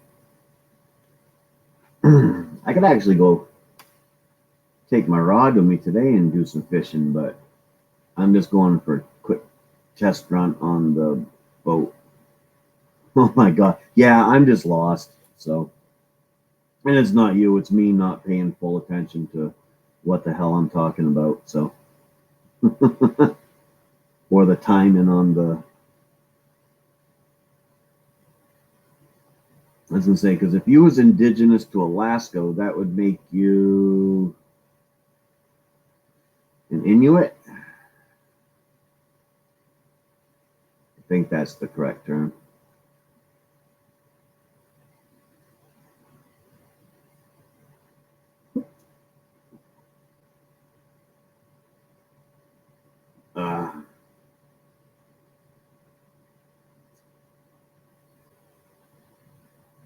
No way.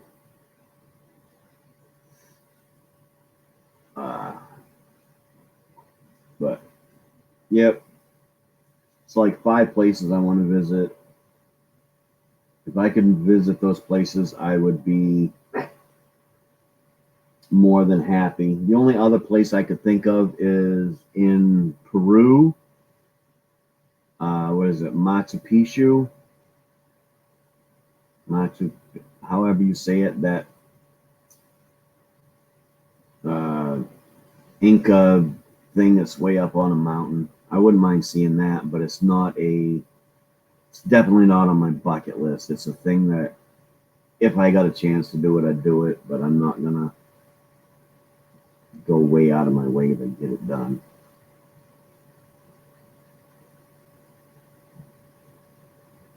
And the only reason Costa Rica came up on my radar is I was searching for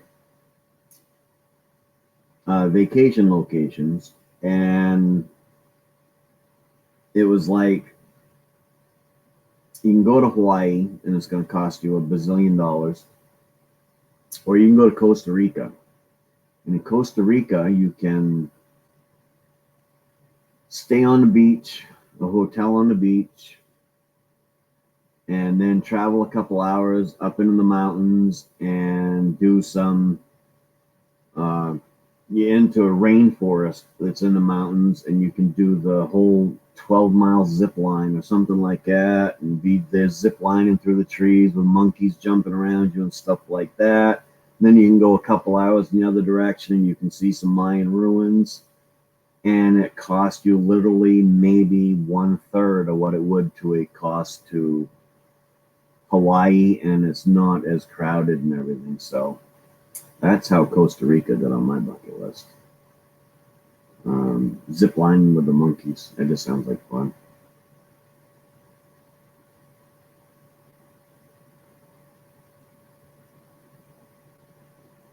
Yep. And Ireland and Scotland, if I never made it to those two, it would be sad, but wouldn't be, I don't know, wouldn't be the worst thing, I guess.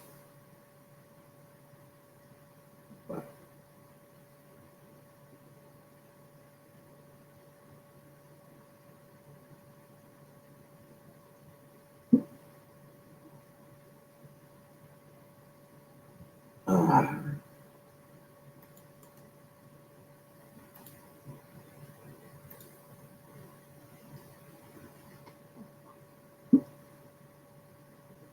coffee's gone.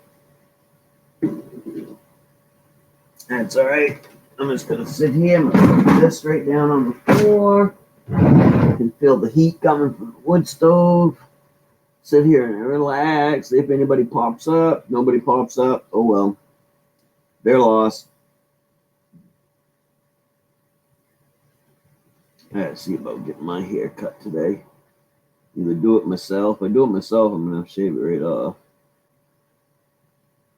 Mountain Bushcrafters Alliance. Good morning, good morning, good morning. Oh my God, yes, it was NBA. That was a hoot. And it was so surprising because just the way he worded it, I thought for sure Philly could play the guitar. And I actually stayed up because I was going to bed when it popped up that he'd be on in 30 minutes. And I went, well, I want to see that. That would be awesome. And then to have him come on and do that, oh my God, that was just a blast. It really was. That was well, it was fun. I'm good. I had to get up this early this morning for the wife. She wanted, for some reason, she come home last night and said, "Can you drive me to work in the morning?" I'm like, "Why? I don't have to get up." And she's like, "'Cause I want you to." Okay, so I had to get up early and drive her to work. So I ended up early on the tube this morning. Gonna go give the boat a run today, hopefully, if I can find my damn multimeter to test the battery out. If I can't get the battery, there won't be no test run today. If I can get the battery, find out if the battery works or not, then we'll give her a test run.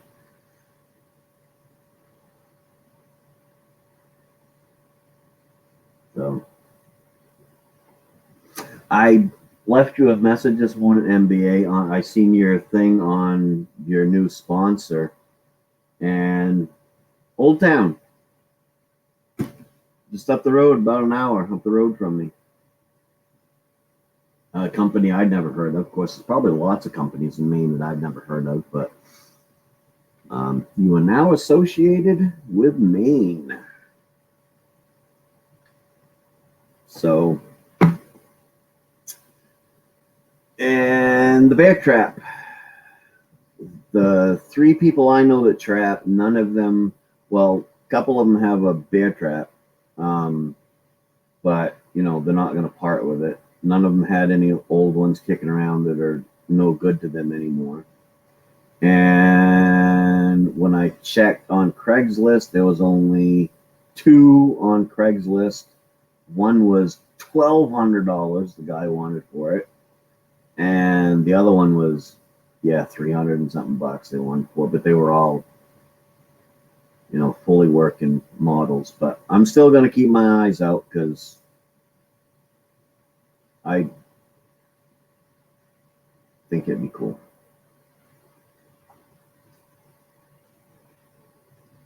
Actually, maybe I'll go up to the sporting goods store today and see if they got any used traps for sale, even if it's just a muskrat trap or something. I think it'd be cool to just have a trap sitting up there next to my bear hide and stuff, just to look cool. Maybe just a little muskrat trap or something. Fleming Trap sells them. The bear trap or little traps, but because the bear trap, I'm not gonna trap bear. I don't like bear meat, so no point in me killing a bear that I don't have to. So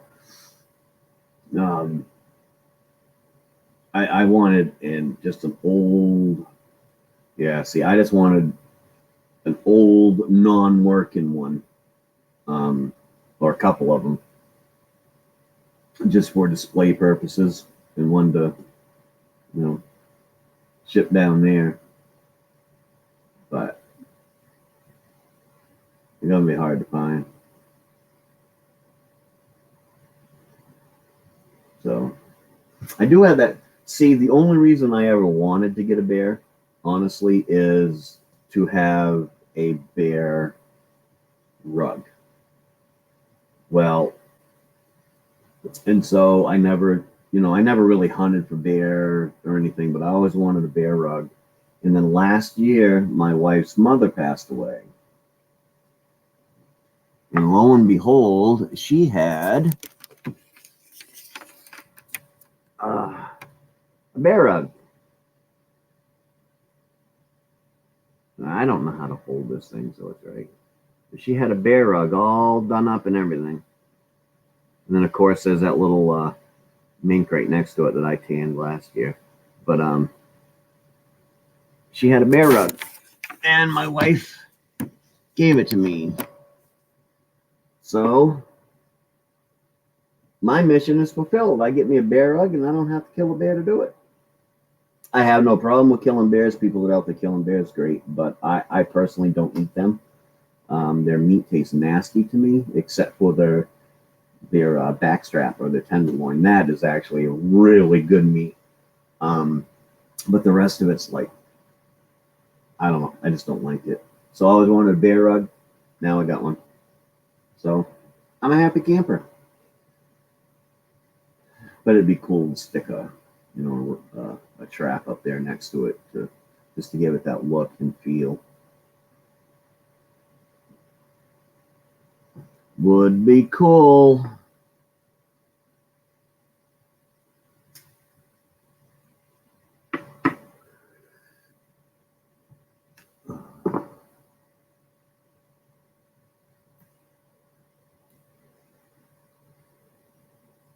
What are we doing here? Oh, no problem, MBA. No problem. Appreciate you dropping in, saying hi. It's always a pleasure when you drop into the live stream. Good luck with your PT. I believe this is your last one, right? because you said you only had 2 left. So good luck with that. Hope it all goes well. I know you're going with the backpack and stuff today, so I'll be looking forward to seeing that also when you get it posted up. But you have a good day. Take it easy. Best of luck, my buddy.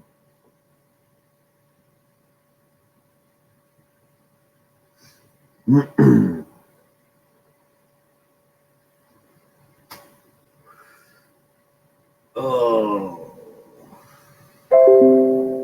Sitting around, sitting around, sitting around. Let's get back this way. I'm gonna have to go outside in a minute, really quick, grab a couple sticks of wood, because I don't have any in the house. Throw them on the fire. I definitely want to make sure it's nice and warm in here before I go float the boat. That way there, for some reason, I sink the damn thing, then I can have someplace warm to go to. Good morning, Gil Skills. How you doing, brother?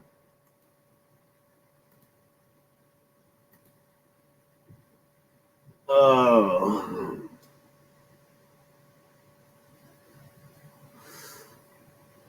I'm just sitting around enjoying life this morning, Gil. I don't know, it's pretty outside. Well, you're here in Maine, you know it's not warm out, but it's beautiful outside. The sun shining off the trees. And got the wood stove going. Just life is good. Life is good. Had to take my daughter to school because she missed the freaking bus, but other than that, I'm good. Yeah.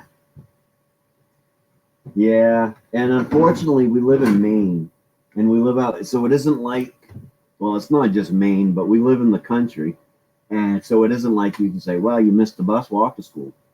Because I know when I was going to school, I lived in Troy, and the school was in Thorndike. So it's like a 18-mile walk or something like that. So yeah, we didn't have to do that. We missed the bus. We usually just stayed home. So we missed the bus on purpose. Once in a while. Yeah, 20 minutes one way. Yeah.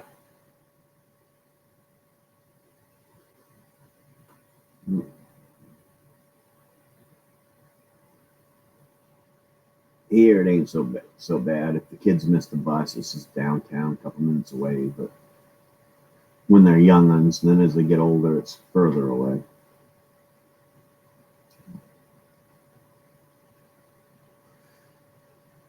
But, yeah. Yes, folks, I'm not looking at the screen. Sorry, I'm looking out the window at the sunshine. Or the 2 windows, one there and one over there. It's a beautiful day out. Cold, but pretty. Very pretty outside.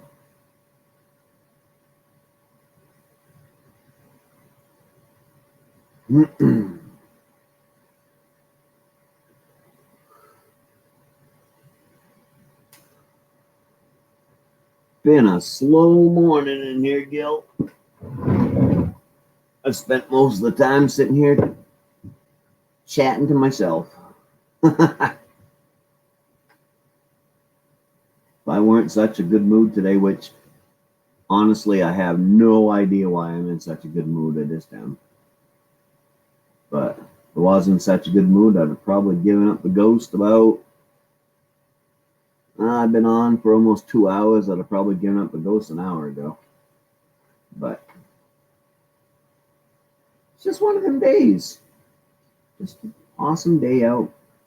Gonna have an awesome day, especially if I can find my multimeter. Do you hate it when you know you got something and you know you had it and then you just can't find it? Well, that's me and my multimeter this morning. I know I can't remember the last place I had it.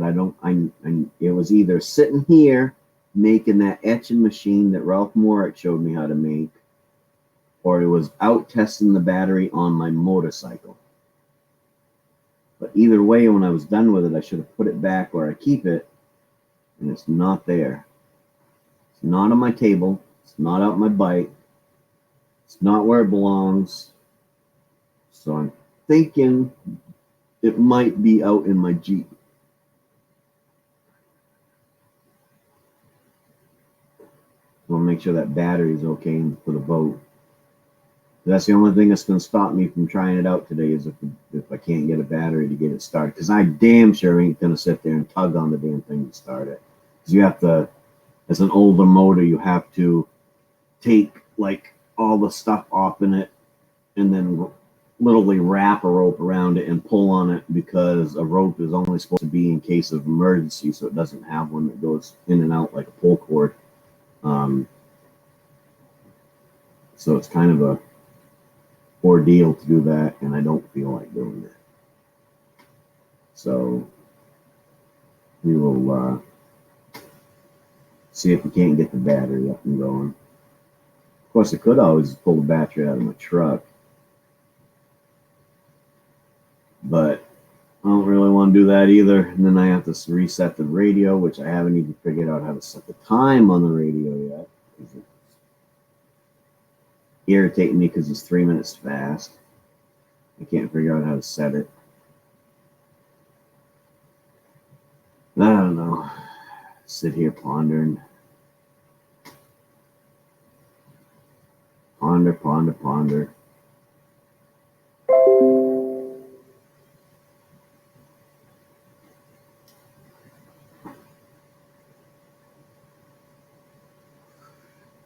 I know I got my day cut out for me.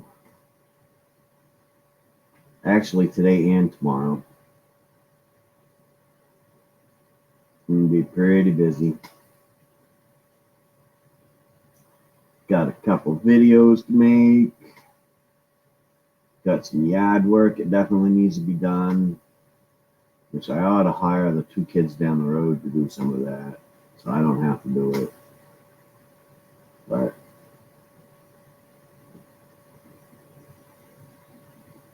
one thing I got to do, I got to get my brother over here to help me. I got to load up the old Ashley wood stove that's outside and get it put down there into the woods where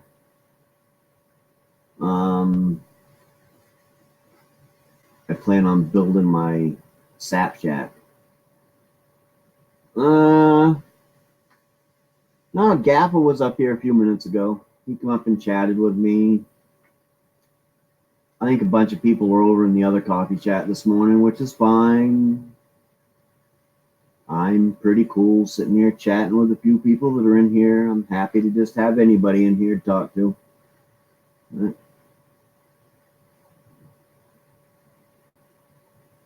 So, as I said, I don't really do these coffee chats for, I mean, I get the watch time out of them anyways, but I do the coffee chats to sit around and chat with people.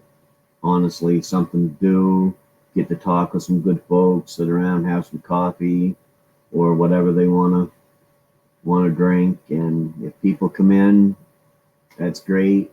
If I only get 2 or 3 people in here, that's also great. If it went down to 0 or just myself in here, then I'd probably, well, might as well shut it off and go do something. But people in here talk to me every once in a while. I'm a little gabby this morning, so I'm sitting here. Nobody's talking to me. I'm talking to myself. All's good. Plus, it's early. Nobody comes into my coffee chat until about 10 o'clock anyways. And I just get on too early. I get on early because I plan on I have to get off at 11 because I need to get the boat hitched up and ready to go. And on my way to launch it, I need to stop at work and train my boss. Actually, I ain't got a trainer. I just got a tester because I've been certified with meds long enough that I can give her final test on passing meds and sign off, and I gotta fax it off for her and stuff. So I'm gonna do that.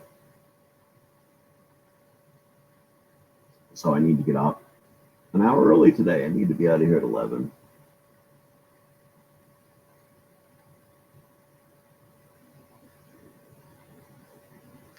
Now, if there weren't that many people in here and it's one of those days where I couldn't think of a damn thing to say and just sitting there staring at the screen, now that might be a little bit different.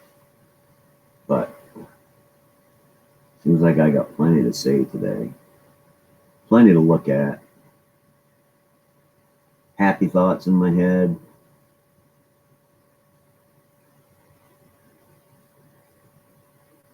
Had a good night last night. We had a good live stream with Phil on Everything Spicy. Really good, hilarious live stream. Definitely worth rewatching if you don't want to sit through all of the boring stuff and skip through until about a half an hour into it. And then it perks up. Phil did some singing. I did some playing guitar and singing. Talked Samantha from Faith in the Fallen into doing some singing. Pretty good time. MBA was out in the audience. Yeah, Phil is a really good guy. He really is. Still don't know how he can eat all that hot stuff. But Phil doesn't just eat hot stuff. This has everything spicy, but Phil does these weird things too. Like he had this one where they, drank a glass of clam juice and ugh. I mean, I like clam juice to add it to when I'm making, a chowder or something to give it a little bit extra flavor, but you just sit there and drink it. Yeah, no, thank you. Not for me, not for me. At all. So, freaking wood stove's cranking now. And actually feel the extra heat right from there.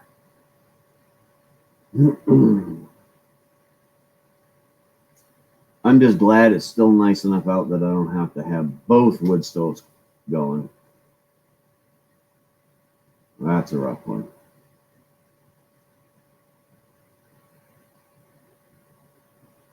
Got to lug in some wood either today or tomorrow. I'll probably wait till tomorrow to do that. It's supposed to be a little bit cooler. Lug in some wood. I got some cleaning up. My driveway for some reason used to be wide enough to park two cars at this end of it, and now it only seems to be one. So I've been parking my truck on the lawn, but it's that time of year where it really shouldn't be walking on the lawn. WTF, Mike. Good morning. Good morning. Yes, I'm sitting here talking to myself.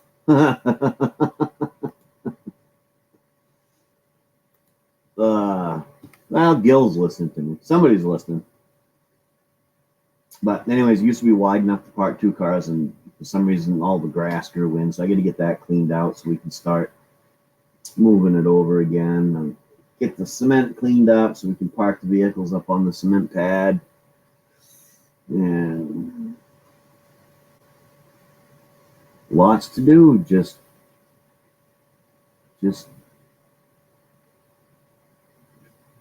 yeah.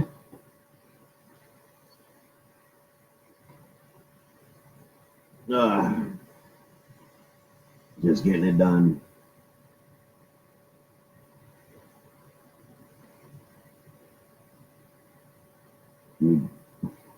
Grabbing on the panel. Yeah, like I said, that's understandable. Busy already, Mike. Well, that's the life of farming. You don't get much downtime.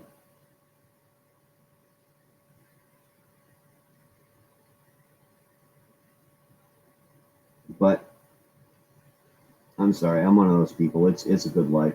I really do envy the Amish. I really do. They just they work to live.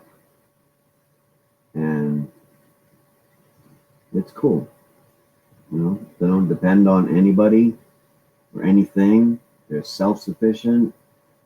They work hard, but they live good,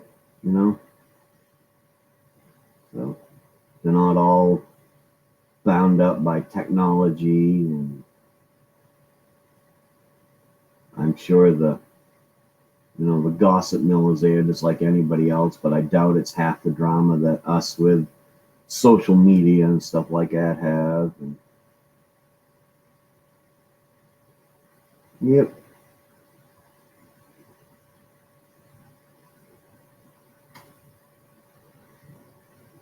Phew. Yes, I'm definitely feeling the heat in that wood stove now. She is cranking. It's supposed to get warm today, so probably end up too warm. We haven't even started farming yet. The only thing we could harvest was wheat, and that was a shit show in itself. Yeah, I'd heard you had to do something with it, dry it out or something first, or after you cut it, or something like that. I heard it anyways. I heard you talking about it.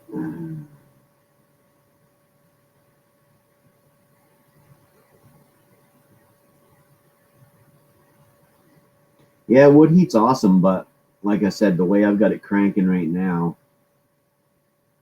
when that sun really gets up, and it warms up to 50 degrees outside, I'm gonna have to like close this damn thing right up tight so it almost snuffs it out, or it'll just get so hot in here, I won't even be able to stand it. I'll have to open up the damn door.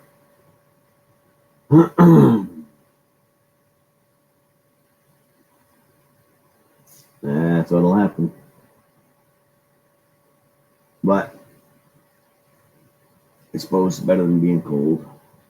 And you know what I really like? You'll like this one. You know what I really like about wood heat is that when I get ready to go to bed at night and I open up the stove and a little puff of smoke pulls out and I fill the stove up, I get to hear my wife say, I love the smell of your wood.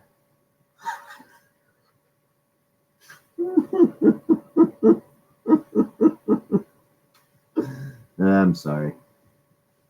I thought it was funny. I thought of that joke all morning. Good morning, Mike McConkey. How you doing, brother?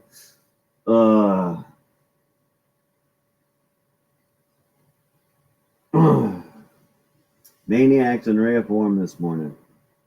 I'm gabby, chatty, smiling. I was talking before I even had a cup of coffee into me because my wife convinced me to get up and get moving.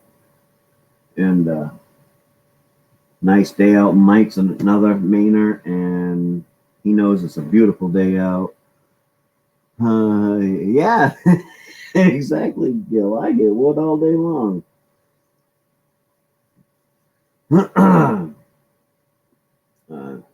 Beautiful morning.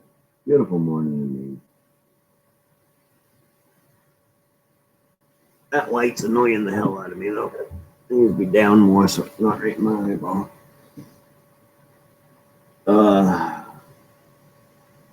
JCT's still in the house. He's been here for quite a while, sitting there listening to me ramble on and on and on and on.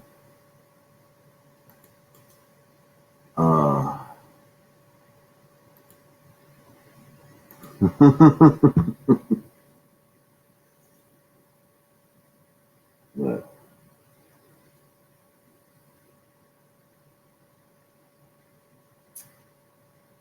I've really got to get all this e-waste done up because wintertime is going to be coming. It's going to build up even more. But wintertime also, there's nothing to do outside, so I get a little bit more done. So, man, I'm sorry to hear that, Mike. That's always a rough one. Really sorry to hear that. Dogs are like, some people say dogs are pets, but dogs are family. They really are. Very sorry to hear that.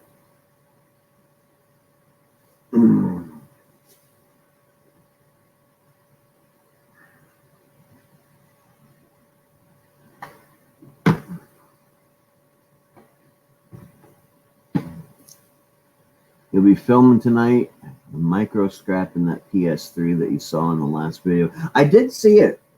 And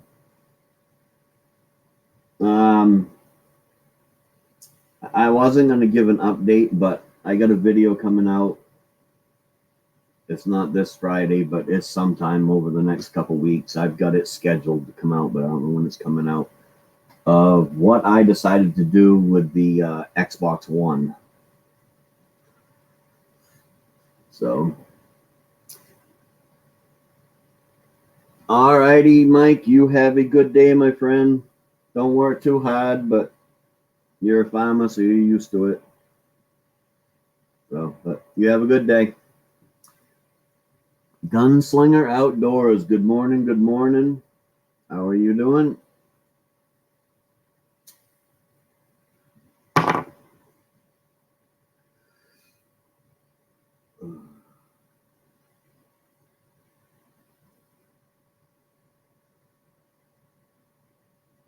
Yeah, it does, Gil. I've had quite a few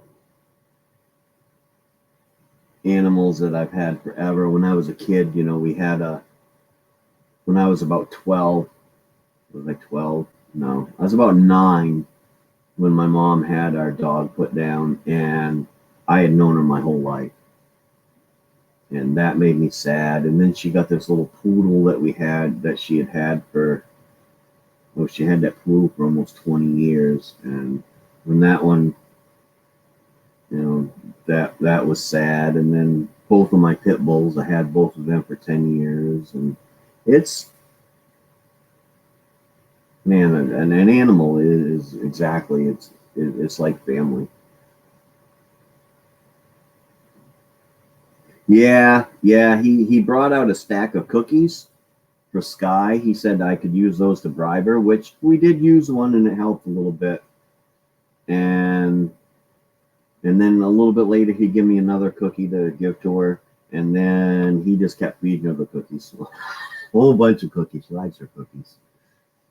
So, and I still got to say to everybody, that is a beautiful dog right there. That dog is a lot prettier in person than she is on the YouTube video. I mean, she's beautiful on the video, but in real life, she's a lot prettier.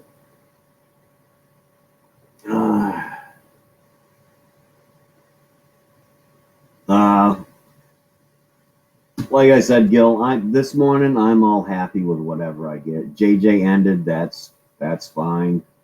But like I said, if nobody come in but 1 or 2 people, I'd be just as happy sitting here chatting with just a couple people. I get the watch hours, but the morning chat is just to sit around in the morning chat. My behind the channels is to help other people, of course, ask for hours, but I didn't do that last night. I'm actually not going to be doing it for a few weeks. I want to try to reamp it, and I got a couple ideas in mind to try to help fix it up a little bit. So until I get ready, I'm going to hold off a couple weeks on that.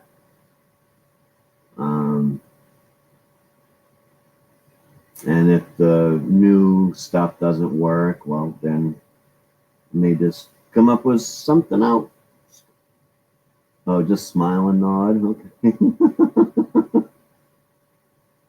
I'm in double digits now. I am.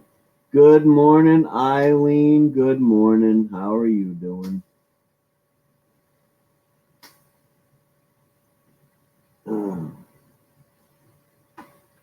So,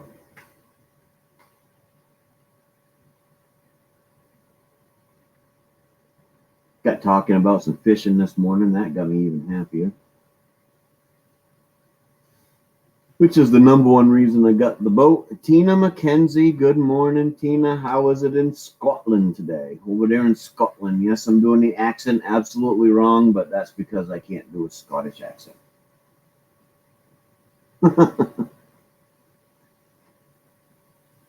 Jeff Frederick, good morning. How are you doing?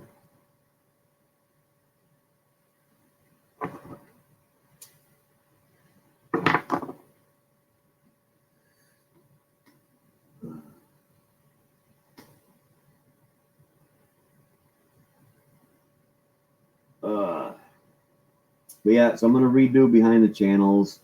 I'm also going to rename this coffee chat. It is no longer going to be coffee. I want to do a couple things I got planned first before I change it, but I'm going to change it to coffee, tea, or bourbon. Because there's a lot of people that watch that are, in the evening or late afternoon across the pond. So if they feel like having a drink with me instead of coffee, they can do that. So got a couple ideas for reamping the tube.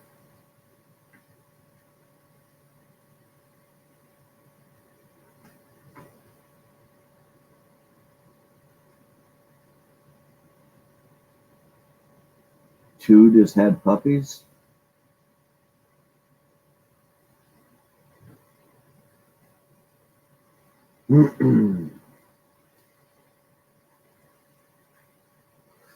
My wife wants to get another yapper because she misses the little one. She wants to get another yapper, and I'm like, oh, I want to wait till spring so I can get me another pit bull. But she wants a yapper. But it is my wife, so I may end up giving in. If she wants to go pay for one, that's ridiculous. I don't see point paying for animals when there's so many out there that having puppies that people just don't want, and they end up in shelters and stuff like that. So I believe in when it comes to a pit bull, I need a puppy. I'm not going to get a pit bull that anybody else has had anything to do with, because if they're raised right, then they are the most wonderful dogs in the world. So I definitely want a puppy, raise it the way I want it raised. And but she wants, it's crazy right now. There's a rescue. Oh, I rescue Yorkies. But they want $500 or $600 to rehome them. And it's like, that's crazy. It's just crazy. I mean, I can see getting a little bit of money, asking maybe for a donation or something to help with the food and stuff like that. Are you saving animals? But to save an animal, there's a paired set of Yorkies. They're both. It's a male and a female. They've both been spayed and neutered, and they want $1,000 to rehome the dogs. It's nuts. Good morning, Gil. Good morning. As you can see, the beautiful sunshine is beating off my head. It is. It's just. Look at it glisten. It would be even prettier if we had the colors this year. I was talking to somebody about that earlier, but this year we don't have the colors in the trees. They're all dull. Mm. Yeah, the peak season kind of, I mean, I don't know. It seemed like it flew by faster this year for Maine. I don't know. Well, I got my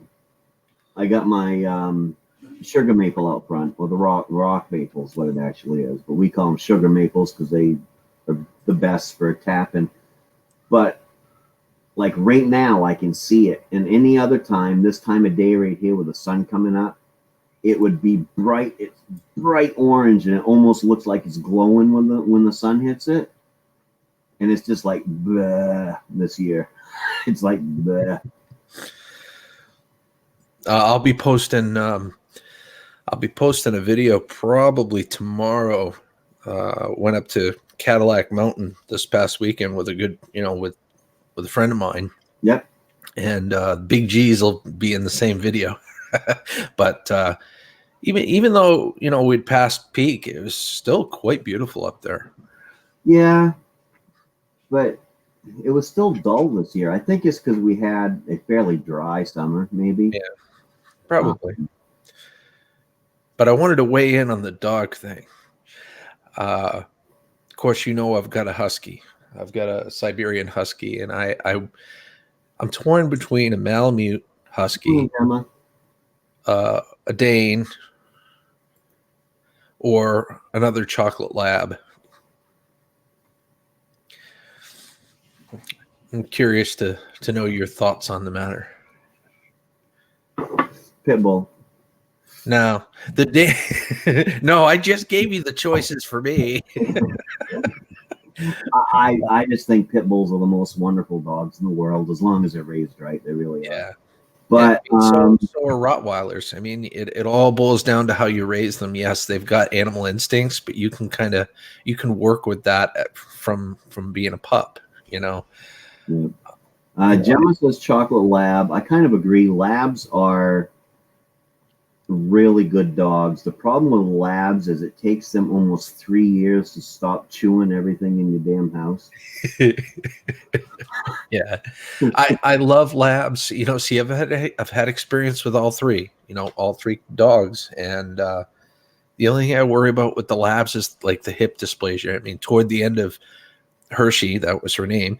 Toward the end of her life, she had bad hip dysplasia, and that's one of the reasons I ended up putting her down, because she couldn't get up. It was at the point where she went to lay down, and she was like slapping her head up against the floor every time she go to lay down. It's like, that's not living, you know. But Morning, Bubble. This. how you doing, guys? I'm sorry, I'm trying to pay attention in the chat, but Great Danes. Difficult being up here with the great one. Great Danes are. He missed it. I heard it. I just don't agree with it. So, Great Danes they're okay. I mean, I'm just, they don't overwhelm me. The only reason they're kind of bordering even being on the list is their lifespan. That's the only thing that kind of kills me, because we were talking about animals and losing animals earlier. You know, I want an animal that's gonna. I mean, huskies will last a good 14, 15 years. I want something that's going to last just as long as that. But Danes, they're gentle giants. Yeah, they are. I don't know. I have my own personal taste, and it's pit bulls, and that's just because I've had them, and I know, what they are, and I know that, to me, it's the best family dog I've ever had has been my pit bulls. So Mastiffs are. I like Mastiffs too. The only thing I don't like about the Mastiffs is, the whole jowl thing. You know, it's they're slobber dogs. You know. Yep. They're lovable. You know, they're great dogs, but I guess Danes can be that way too. But I've been looking at Tibetan Mastiffs, but there's no way I'd ever get one of those for free. I mean, some Tibetan Mastiffs sell for upwards of $1 million sometimes. Holy shnikes! Oh yeah, Tibetan Mastiff is like it's furry, and they actually get a mane like a lion, and you can actually get them. So when you look at it, you'd be like, "Oh my god, it's a freaking lion!" Because they're that big too. They're huge. Guys, why don't you come on up and join us? Join the conversation. Come on up. Come on down to the chat is right. But whatever the heck with that, man. I've been having a good morning sitting here chatting with a couple people in chat. It's just, I don't know. I just woke up, even though I didn't want to get up this morning, I just woke up in a really good mood this morning. I'll tell you, this is how I woke up this morning. Woke up to a phone call from my wife. She was already at work. I'm in bed. It's like, yeah, Katie missed the bus this morning. I got her. I yelled up to get her up. Austin yelled up to get her up. She didn't make it. Austin just called, said she missed the bus. You got to bring her to school. Okay. So I had to get her up, and I was drill sergeant in it the whole damn time. But I did manage to get 20 minutes of sleep in afterward. Big boom. Yeah, I thought about going back to bed, but it's like, no, I got to get off an hour early this morning. I have to, I got to get done at 11 so I can go do what I want to do. I might as well just get on the tube. Why not? Big Boons, you're muted, bud.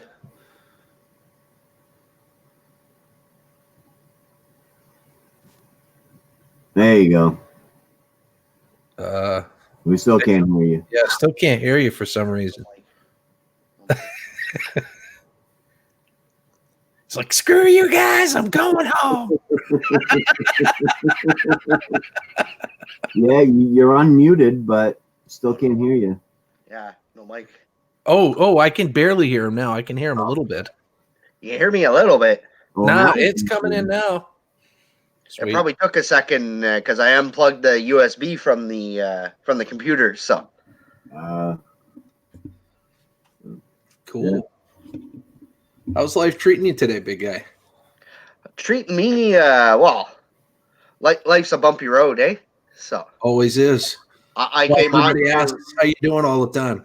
to explain maybe my friend's situation. I might have to start a GoFundMe for his dog soon. He just got a brand new puppy, and when they went to the fixer, when he went to go get her fixed, she had a stroke. Oh my goodness. I wanted to Yeah. meet Maine-iac. Brand like dog's not even 6 years old, and he has to go and do like MRIs and all these expensive testing to see if the dog's going to live a healthy life now. Good morning, JCTV.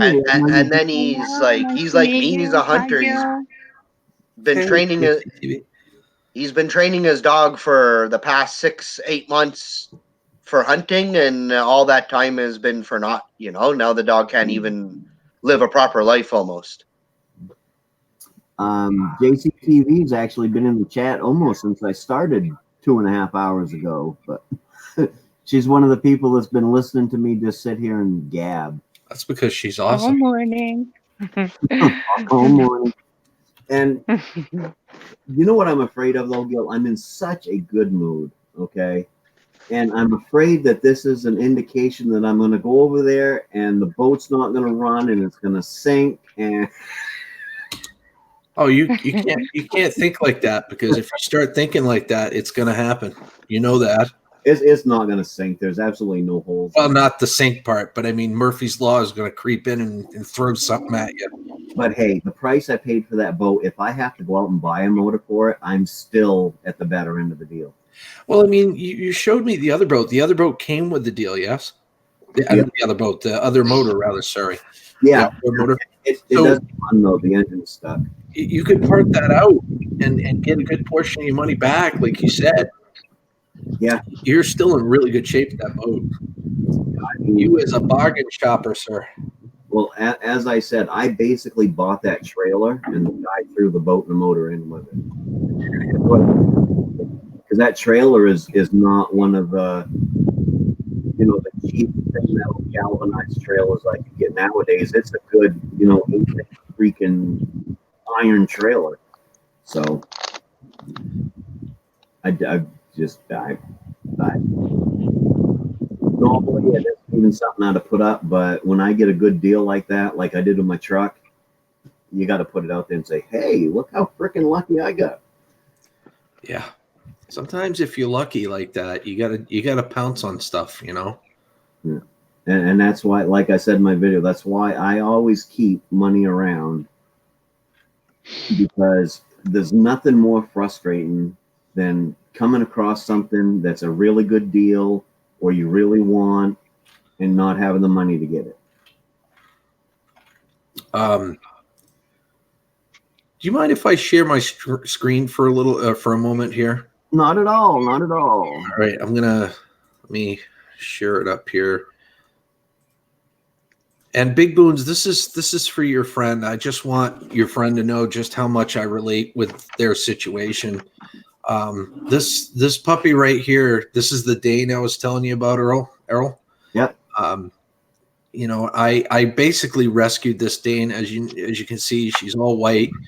She was mostly blind, but other than that, she seemed to be healthy at the time. So I rescued her, and she was such a wonderful, beautiful dog. And the vet just shook his head and just said, I don't think this dog's going to live a full life.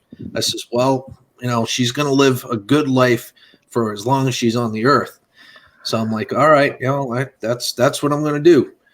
So I did. And she was just about 4 years old. And she started getting jaundice, and I brought her in, and I knew what was going on. She started to develop liver failure, and of course, I started going through all the options as trying to, I wanted to save her. If there was a way to do it, I wanted to do it. And the doctor's like, look, it's all going to be exploratory stuff. I mean, there could be a blockage, there could be this, there could be that, and it could run into a lot of money. So I'm freaking out. I'm starting to look for clinics, places that might be able to help out for free. I was desperate to save her. But alas, I couldn't do it. And I had to end up putting her down because it was too hard on the dog. And yeah, it broke my heart. So Big Boons, tell your friend. Yeah. Gil feels that. Well, we had a good conversation, because I have a boxer that fell down the stairs and broke her leg. We ended up with the option: pay the $10,000 to fix the leg, amputate, or put the dog to sleep. We had 3 options. We went with fix the leg, cost us an arm and a leg, obviously. But we're glad that we didn't either put her to sleep or amputate the leg, because everything went all right. She has a full titanium leg. She can't move her wrist and the paw. That's it works, but it doesn't work properly. But she's so happy, such a good dog around my children. I couldn't ask for a better pet. You know what I mean? Yeah. Chihuahuas can be really good dogs, but they can also be mean little bastards. See, he wants a working dog. He wants a bird dog, one that'll go out and get the birds for him, and the ducks, the geese, stuff like that. Right now, the dog walks around like it has, you can tell it's had a stroke. It leans its head to the left side. The mannerism, it's like all the left side of the dog's body isn't working properly. Yep. So now he's like the testing just to figure out what's wrong is insane. Yeah. They want almost $3,000 for an MRI, and that doesn't even tell them what Yeah. What could be wrong with her. And that's the issue that I was in, because it was all exploratory. It was a liver issue. There's no doubt about that. But there was no guarantee that they could do the operation or whatever is needed, and it would solve her issue. So it's been three weeks now since he got her fixed, and he's been maybe it's the medication. 3 weeks later, she hasn't been on medication for 2 weeks. So it should be out of her system, and she's still really dopey and banging into the wall and having problems walking. And so. Well, Maine-iac, she's only 3 pounds. She ain't going to get you. Yeah. My mother had a friend that had a Chihuahua when I was a kid, and that thing would try to eat you up. It was the meanest little dog I ever met in my life. But then most Chihuahuas are like, yeah, they have the personality of a big dog. All little dogs do. Even my little dogs here, they got little dog syndrome. If somebody shows up and they want to bounce off the door and try to scare people from coming in, but you can hear they're just little teeny tiny things, so you just open up the door and come in anyways. And then they run. But I love big dogs, small dogs, but I'll always have a bigger dog because I'm always afraid that if I'm on a mission in the house and I'm beelining it somewhere, that I'm going to accidentally step in the damn thing, and that's what it's legit, straight up. That's what scares me. But if it's lifespan you're looking for, those little dogs last. Yeah, they outlive the bigger dogs. Yeah, I had a Boston Terrier that went 100% blind by the end of her lifetime. But you're thinking of stepping on them, Gil. They get out of your way. They learn. They do. Oh, I know. I know they do. I know they try, but they're not as nimble as say cats and whatnot. Yeah, it's hard to step on an 80-pound dog. I hear that. Well, yeah, no, exactly. That's what I'm talking about. Yeah, it's kind of a speed bump at that point. Yeah, yeah. When you trip into an 80-pound dog, you end up falling down. Yep.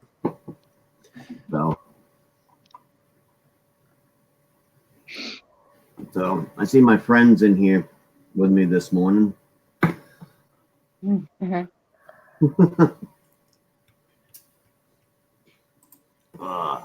Yeah, the hardest thing I think I had to do in my life is put down like the first real dog that I had for 14, 16 years. And I've never really stayed with any other of my dogs ever since. It was such a hard experience that I just had to give the leash, and I felt so bad the last time. You know, I didn't stay with my dog. I just gave her, and she was a rescue. She's been in and out of kennels, and you know, she had major surgery on her head, got attacked by 2 pit bulls. It was never the same again. Wow. So, yeah, she had some behavior issues when I got her. That's why the other owners got rid of her, because she started to get really aggressive towards them. And they didn't know how to handle that.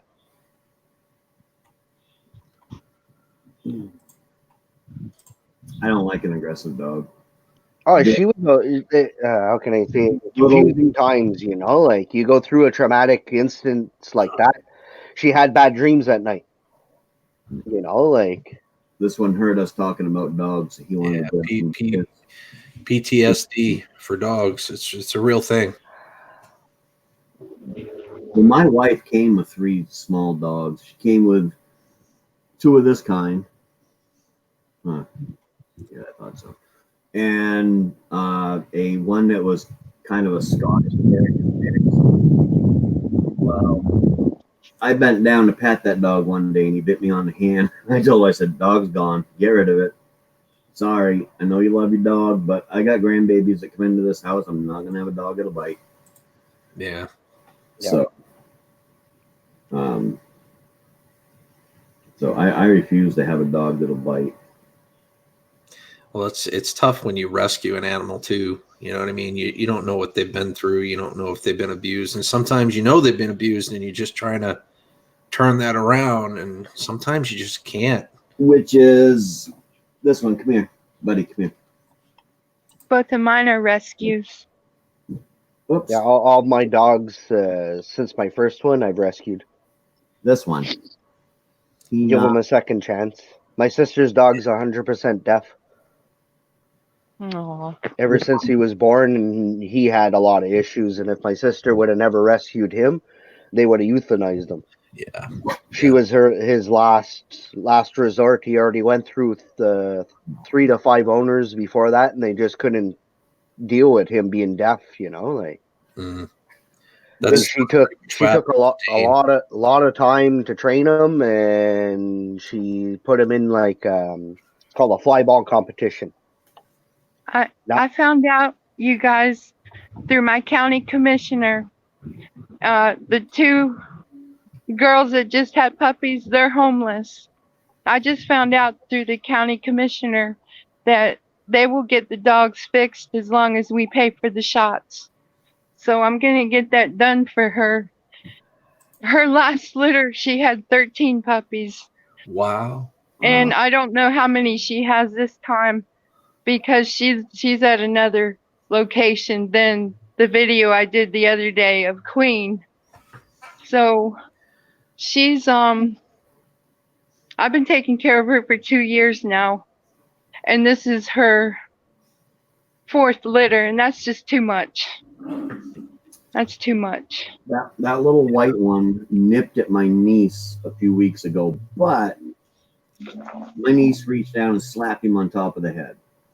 I was going to get rid of him right then, but my wife said, "Well, just wait." And then he nipped at my wife the other day, and she's like, "Just give it," because he came from my brother's. It was his girlfriend's dog, but she moved from her parents into his house. And we was told that her father used to take, he'd get in her way, and her father would take his foot and, kick him out of the way and stuff like that. So we're hoping just by him being here that he's going to come out of it. But if he doesn't come out of it, then I'll have to, get rid of him because I won't have anyone to nip at my grandbabies. But my wife keeps telling me, well, let's just keep working with him to see if he'll come out of it, because now he's in a, home where he's obviously very comfortable. As you can see, he's a happy dog. But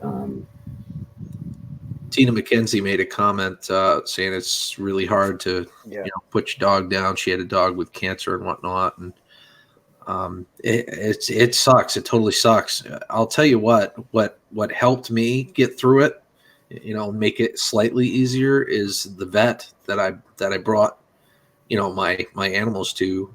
They were so accommodating. They came right out. I didn't even have to take my lab or my Dane out of my car because it had been too painful for them. They came right out and they accommodated, and it was a good experience that way.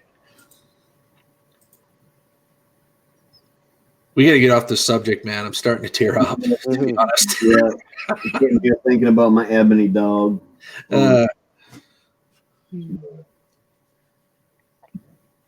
Don't look at me like that. My go-to is pizza. You guys like pizza? What kind of pizza you like? Mushroom. Homemade pizza. Homemade pizza is the best. Oh, mushroom.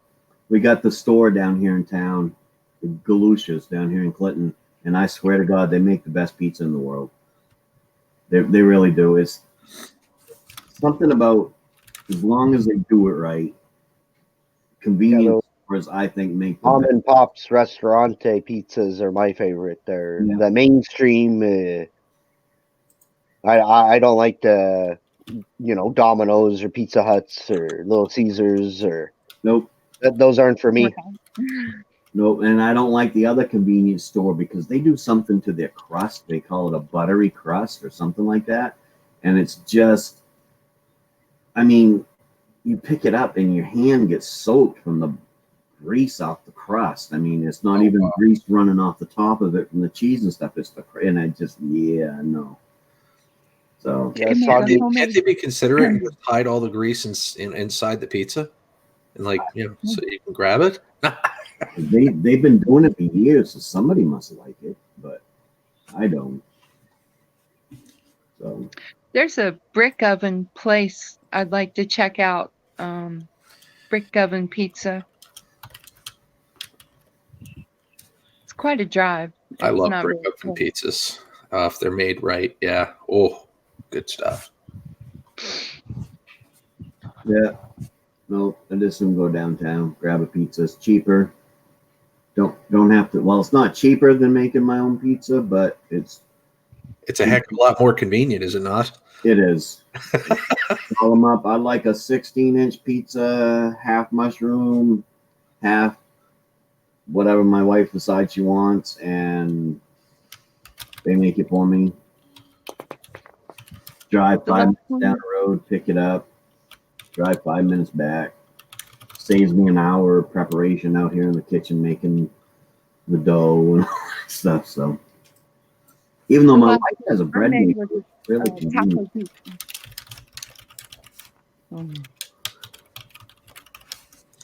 Oh, are you guys hearing all that clacking?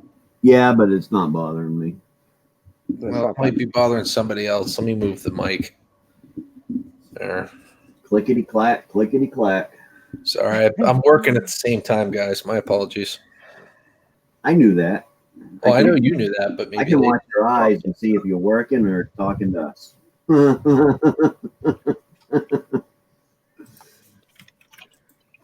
So, I think we're having shepherd's pie for supper tonight. If I was a nice husband, I would, get supper and get it all about made. So that's one of my favorites is shepherd's pie. I love shepherd's pie too. But I'm thinking if I wanted to make supper tonight, I'd make lasagna. But I just got too much stuff to do today. I could make you a lovely eggplant parmesan. Might turn you around on that eggplant. it very well could. That's actually, do you put like eggs in it? No. Okay. Vegetable. Yeah, I know, but my wife, All right, she takes Vic. eggplants. Okay, she kind of like mushes them down so they're kind of like stringy, and then she'll add an egg. She cook that with the like eggplant and egg. That sounds interesting. It's really good. I make mine like it's more of kind of like an Italian dish. It's like a layered eggplant parm lasagna type of setup, and I put sweet sausage into it too, and layer it with like five different types of cheeses. Ask R5, it's delicious. 39 dead stowaways. Ooh. So I get all my world information from Bubble This. I don't know what's going on out in the world. Bubblevis, it keeps us in the know. Yep.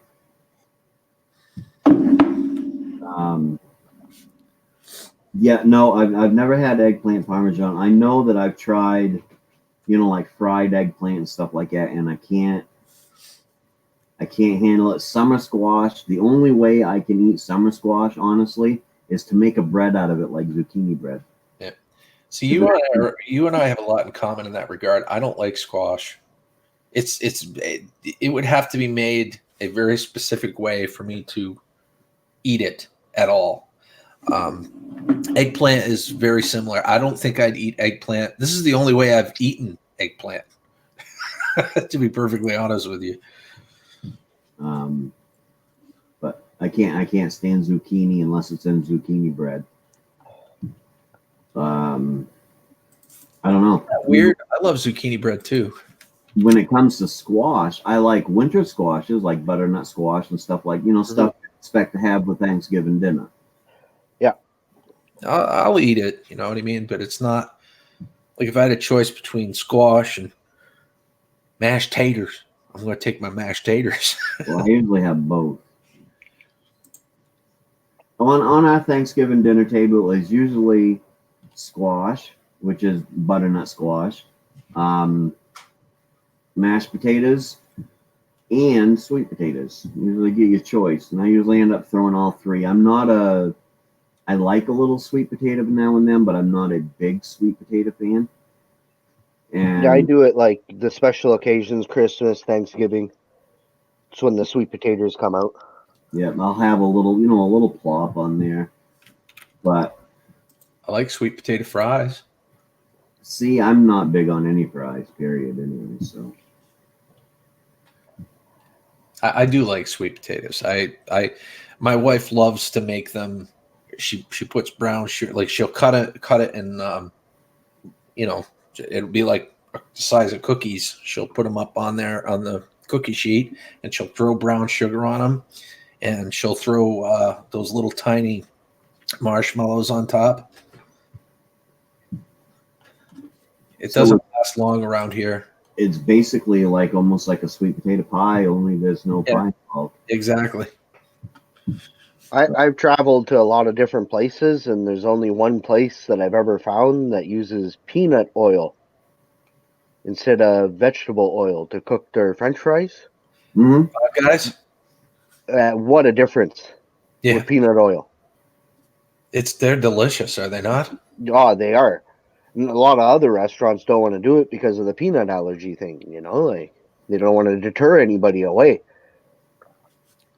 I don't think it cuts down their business. No, it doesn't, because they're really busy, man. They have a big sign in the front, so everything contains peanuts because we cook with peanut oil. When you walk into an establishment and they've got like boxes set up like freaking walls full of peanuts. Yeah, Bubbles, you are our source of morning information here on Maine-iac. Bubblevis can't stand sweet potatoes. Yeah. I as I said, I get a taste for them, but I don't grade them. But that butternut squash and mashed potatoes, smother that with, got to have a really good turkey gravy. Oh. That's good stuff right there. We got to change the subject again because, like, You're getting hungry now. I was just going to ask you about a Big G sandwich. If you ever had their sandwich that comes with turkey and gravy and cranberry sauce and who over there at the Big G's. I've never had that one. My go-to is the Dr. Johnny Fever with the pastrami and the roast beef and the provolone. Yeah. Oh, I've had that. I can't remember the name. I can't remember the name of any of their sandwiches over there, but I call it the Thanksgiving sandwich because I make them here at home after Thanksgiving. On the next day, you throw on some cranberry sauce, some stuffing, some turkey, cover it with gravy, and just mount. Yeah, that's my favorite part of Thanksgiving, actually. But at Big G's, my go-to is the Reuben.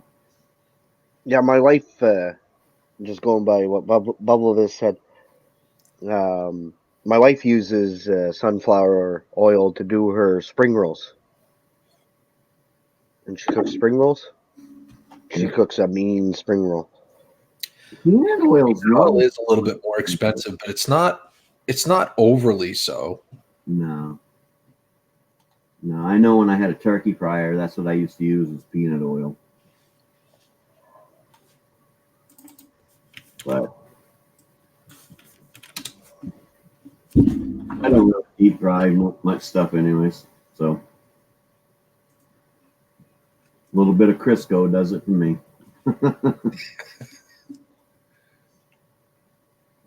The Cindy Blodgett, all turkey, no fowl. Yeah, that's right. Mike's right next door to Big G's. So,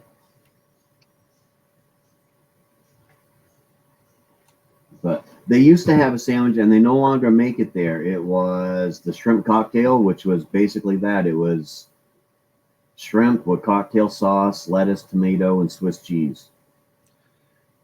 And that was the most delicious sandwich, but they don't make it no more. Are we still talking Big G's? Yeah, well, Yeah. Mike said Cindy Blodgett. They've got all sorts of sandwiches, and they've named sandwiches after presidents and various people and various things. But you wait until you see the video. My video will be coming out tomorrow on that. And you'll see the sheer size of the sandwiches. Most people buy them in halves. You got to buy them in. You can get them in halves or wholes. A half is probably the equivalent of like a foot-long sub, but it's a sandwich. You beat me to it, Gil. When I went last week, before I come up there, I came home and made a Big G's video. Oh, did you? Yeah. Did you air it? Did you publish it? No, it ain't been. I haven't even edited it yet. It's on the. It might even still be on my phone. Man, I feel like I'm copying you now. What's that? I said, now I feel like I'm copying you. No, mine won't be coming. I've got so many videos set to come up over the next couple weeks. It's crazy. So it won't come out for another month.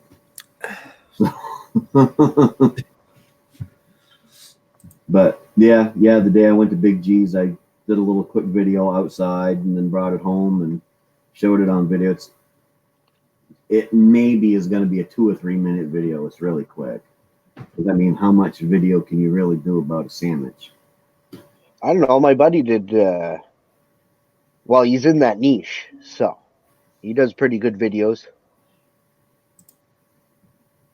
Well, I personally don't know how to make anything more than a 2 or 3 minute video about a sandwich. But just go watch a couple of the eating channels for a second. Like, don't copy, but it gives you a general perspective of what that kind of audience is looking for. Did you get a piece of ooey gooey butter cake while you was there? Me? No. It was all I could do to eat the entire sandwich and some sweet potato fries, man.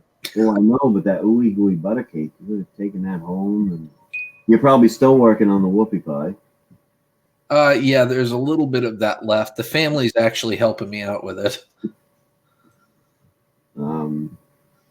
Yeah, see, I'm not the biggest whoopie pie fan, so Me neither. Like if I wouldn't. What the hell? my wife likes the pumpkin whoopie pies. I have no idea what you're talking about.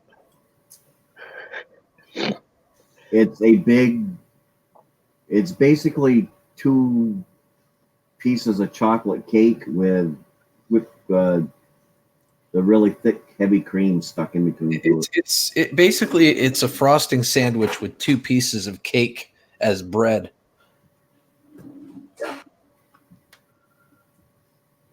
Would that analogy be correct there?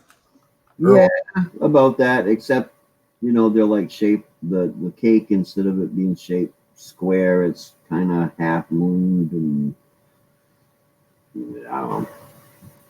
It's just a thing. It is. It's a good thing, but it's not something you want to have every day because you'll be the shape of one. Yes, you would. And if you are going to eat, Kind of like a Twinkie, but the half moons or. and if you're going to eat a Moxie, if you want to differentiate the flavor, then you need to wash it down with one of these. All right, stop drinking pops. If I'd have known I had this sitting back there behind the computer, I'd have brought this up to you the other day too. Man, I was doing some research on Moxie.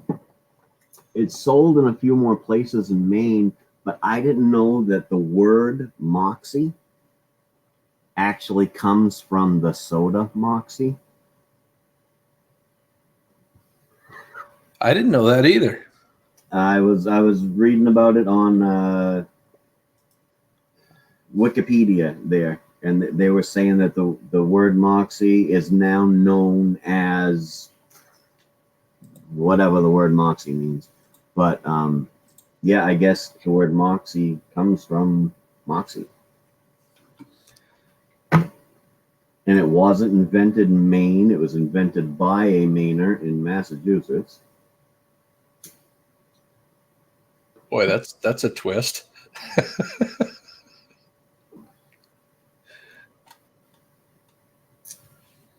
And it was. Were they visiting at the time, or what happened there? Well, it was invented as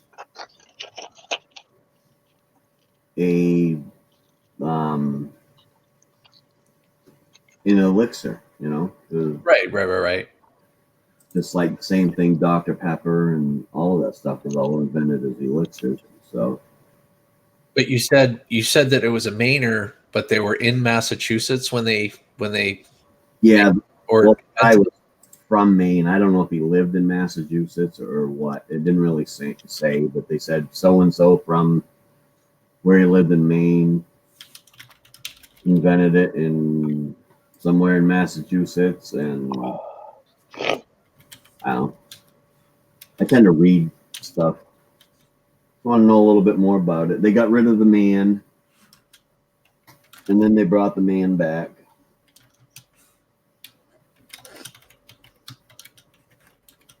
But they got rid of the man because they said it made it look too old-fashioned. But then in the 3 years that the man was missing, their sales significantly dropped. Oh, wow. So they stuck him back on. But yep. I got to get some of those and send them out to people too. Moxie and a little whoopie pie. Do a panel. Everybody eating a whoopie pie and drinking a Moxie live on YouTube. Not the best combination. Not something I do every day, but I'd be happy to do that with you. Don't mind the mute and disappear, but I'm still fighting a cold, or the cold's still trying to get out of me. So just trying to be polite. Yeah. No, we appreciate the courtesy, my friend. Yeah, I figure you guys don't want to see me blowing my nose and stuff. So. Yeah. Bubble World News Service. Tesla says it will have full self-driving at the end of 2019. Well, they better hurry up because we only got 2 months left. It's an interesting technology, but I don't think I'd ever fully trust it. No. I think they're talking about like he did a big roadway where is it, in California, where he did the tunnel. Elon Musk, I'm talking about. Okay, that's all for, obviously. It's if you look into the car industry, if it wasn't for the car industry itself, we wouldn't have any roads to begin with. They're the ones really paying and paving, making the roads so they can sell their vehicles. They contribute way more than what anybody thinks, and they're all behind the scenes, you know, as like a silent partner. I can see the self-driving thing as a helpful tool. Like he just said, tunnel. If you're going through a tunnel, if when you get in there, the car takes over driving itself, it's going to keep everybody at a good speed. Like a car wash. You know, and make the flow more easier. You can do the same thing with, you know, bridges and where it's heavily trafficked, like in downtown. I was just going to say, think about what that would do with, like, you know, traffic jams and rush hour and stuff like that. That would seriously help out big time. Yeah. But as far as full self-driving, get out it, you know, here in the car and push the button and say, hey, I need to go to Galusha's and have that'll eventually go wrong because somebody will hit the self-drive button that hasn't done maintenance for a while and that needs brakes. You know what I mean? Yeah, exactly. Then the car's not going to function properly. They, you know, if they're going to come out with, I mean, now we're getting deeper into the philosophical end of it, but if they're going to come out with that, you know, mainstream, they're going to have to incorporate that heavily into like an inspection of the vehicle. Like a lot of states inspect, you know, you have to inspect the vehicle every year to make sure that it's on par and it's safe for the road. I would imagine they'd have to come out with something very similar for that. Yeah. Yeah.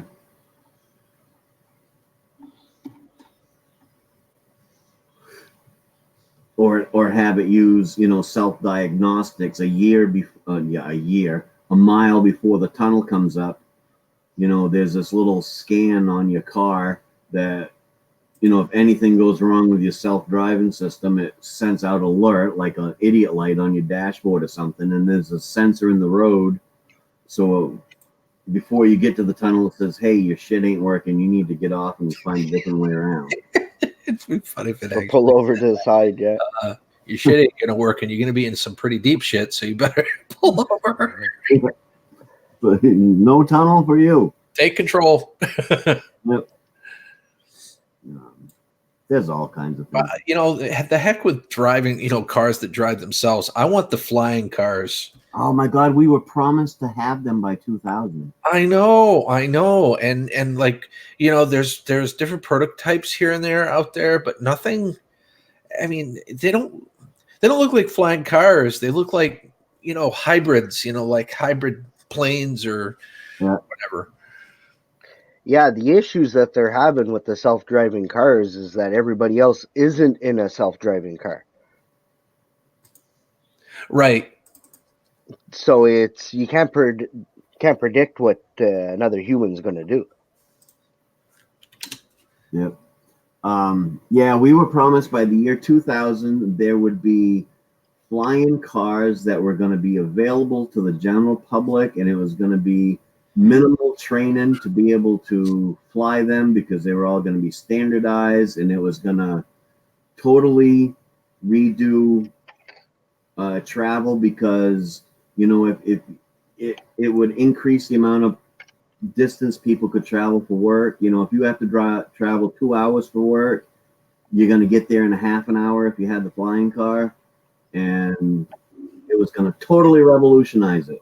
I want my flying DeLorean, damn it. It'd be like a flying car. Cool. It's only going to take us 16 hours to drive to Alaska. We'll have to stop 83 times for gas, but hey.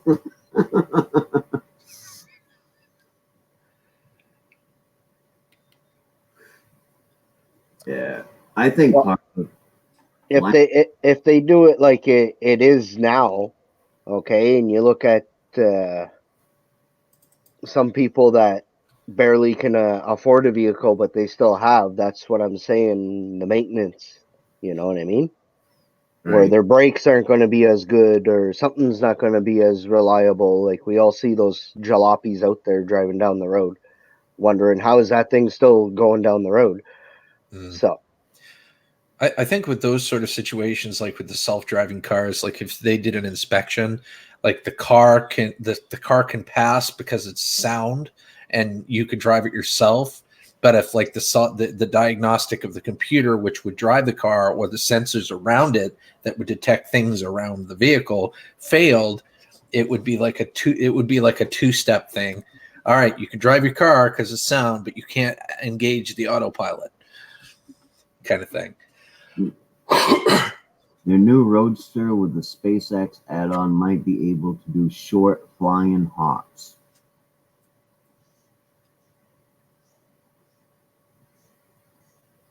Sounds like fun. I know the Roadster.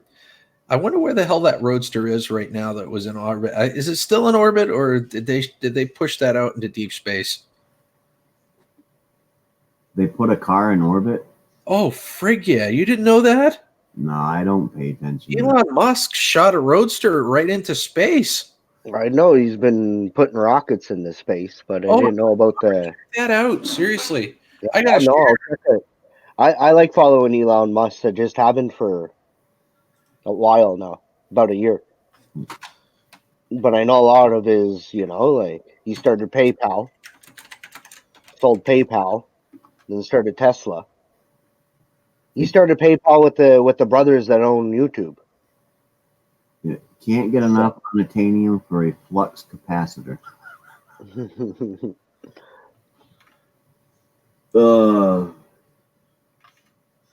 Oh yeah, no, it's straight up. I mean, they launched a car right into space. Why? All you gotta do is Google it. Just Google it.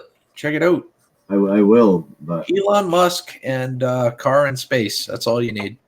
but why? What was the point? Well, I'm not 100% sure what the real point was. I mean, maybe alien passerbys are going to take a look at it. Whoa, Earthling's got some pretty slick rides. Swing by, check that out.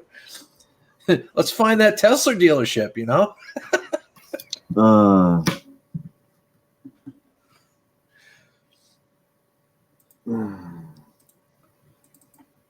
I just think of the freaking money he wasted doing that, though. Seriously.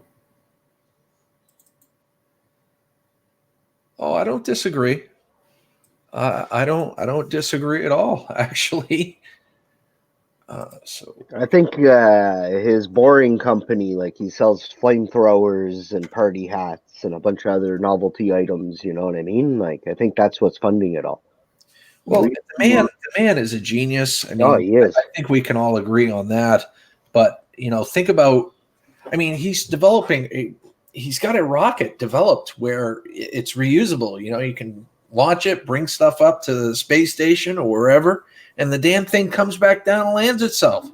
But we had them before. They were called space shuttles, but they shut the program down. I don't know what it was with the space shuttle, but it proved to be. I mean, think about it. Think about it this way. Think about what it cost to get that damn thing in orbit. I think that's what it is. It's all the cost. You got that big ass center tank that the space shuttle actually rests on, and then you got the two side boosters. The boosters have gas in it, and that entire freaking orange thing in the center had gas in it. And then you got this tiny rocket that can go up and deliver the payload, and then come back down and land itself. It's a lot more economical. Let's see. The reason was that a car was more fun than a big piece of cement. I can see. And it's It was just cargo for a test flight. So he No, it spent makes sense. millions of dollars. Yeah. He spent millions and millions of dollars to send a car up and create more trash in our atmosphere than is already up there. Honestly, I would. You know what? That might be half the. You know what I mean? If they can send our trash to the sun on a direct path or something like that, you know what I mean? Like it would solve half the problems in our landfill right now. Yep.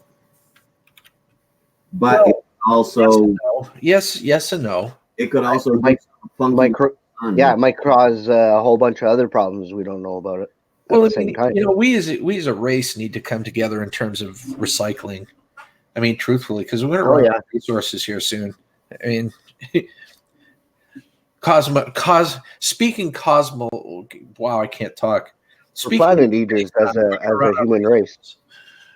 We're going to consume the planet until there's nothing to consume no more. Yeah, so I mean, in the short term, it sounds like a good idea. Let's send our garbage to the sun, but in the long term, we're going to run out of garbage to send to the sun.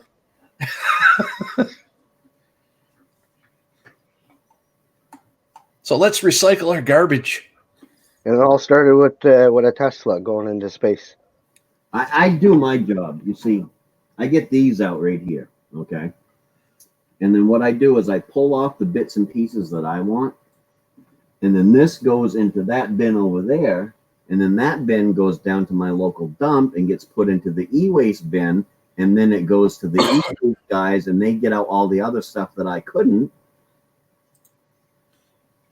Let me know when they come out with the technology, like in Back to the Future, when you can dump all your trash into like the car's engine and it just converts it into energy. Yeah. Yep. Damn. Eventually, that's what we're going to have to do, because look at our septic systems. It hasn't always been that way. You know what I mean? Like 10,000 years ago, drainage ditches were septic systems, and we're all getting really sick off of it. Oh, That's why we have our modern day plumbing. You know, we still have systems that get pushed out into lakes and streams and oceans. Food Forest Permaculture was talking over there on Vancouver Island where he lives. It all gets pumped out into the ocean.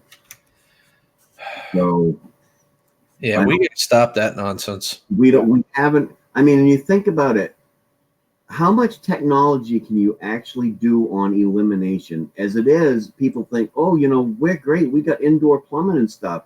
And it's like, really? Are we any better? The person that has an outhouse and a hole and they bury it and they can turn it into compost, or we literally piss inside of our house, Well, thing and flush it away. see, we've added convenience, but we've lost, like you said, we've kind of lost a little bit of that responsibility and even know-how, you know, with the composting and turning it into reusable stuff. So the newer generations need to learn how to do that, I think, you know, instead of buried in their cell phones. It doesn't smell too good in one of the county towns that we have out here, but they have a new system where it sits in like an outdoor reservoir. All the gray matter. Like I said, in the certain days the wind's going the wrong way, it don't smell too good. But it's a new system that they're trying to deal with. Instead of, you know, pumping it out somewhere, it becomes like a fertilizer or a biomass. Yeah. Well, when we're getting there, I just don't think we're getting there fast enough. When you have your septic tanks pumped around here, they all go to everything goes to the plant down in Unity that converts human waste into fertilizer. Yep. Oh, same here. I mean, I'm not too far from you, but same here. Yeah, because I don't think the one in Unity is the only plant in Maine. But we're closest to it. And So that's where all the septic system companies around here, that's where they take all their stuff. And I don't know what they do to it, because a lot of people put chemicals, they dump shit down their drain and stuff that's not good for the environment. But those companies have figured out something to get that stuff out and turn it into a viable fertilizer. So, which I think get done next spring. That's going to be like top priority next spring, is to get somebody in here to drain out my septic tank. I think it's time, but I got to go find it. Mine will be due next year. Did you know that septic tanks, like the septic tanks and whatnot, they only have like a lifespan of like 20 years or less? Did you know that? I know that you should have them pumped about every 5 years and 15 years is max. But no, I've never heard of the concrete wearing out or anything. I think if it's an old steel housing and it wasn't made out of concrete. We have that issue up here where they just buried like big steel drums, like swimming pools made out of steel. You know what I mean? To hold the septic. And after 30 years of being in the ground, well, they're starting to rust out. Yeah. I mean, it's not so much the septic. I probably should rephrase. It's more the leach field. It's like the filtration system to filter it back into the earth, Yeah. And what happens with that, though, is the people don't clean out their septic tanks enough. So the septic tank clogs get full of waste, which then starts clogging up the leach. What we're talking about right here is what I learned when I was, because I used to work at a water bottling company. Okay, and they told me don't drink spring water. And then they went over this concept. Okay, not just, you know what I mean, people's septic tanks, but there could be a farmer's field where there's a lot of agriculture, cows, you know what I mean? And then the rainwater takes all that, the roadways, there's a road nearby, all the oil from the road gets washed out in the ditch, that gets put into the ground, gets washed into the stream. They don't filter spring water. You're drinking it straight from the spring. The road's not in orbit around the Earth, it's in orbit around the sun. Okay. Won't have to worry about any type of road rage up there.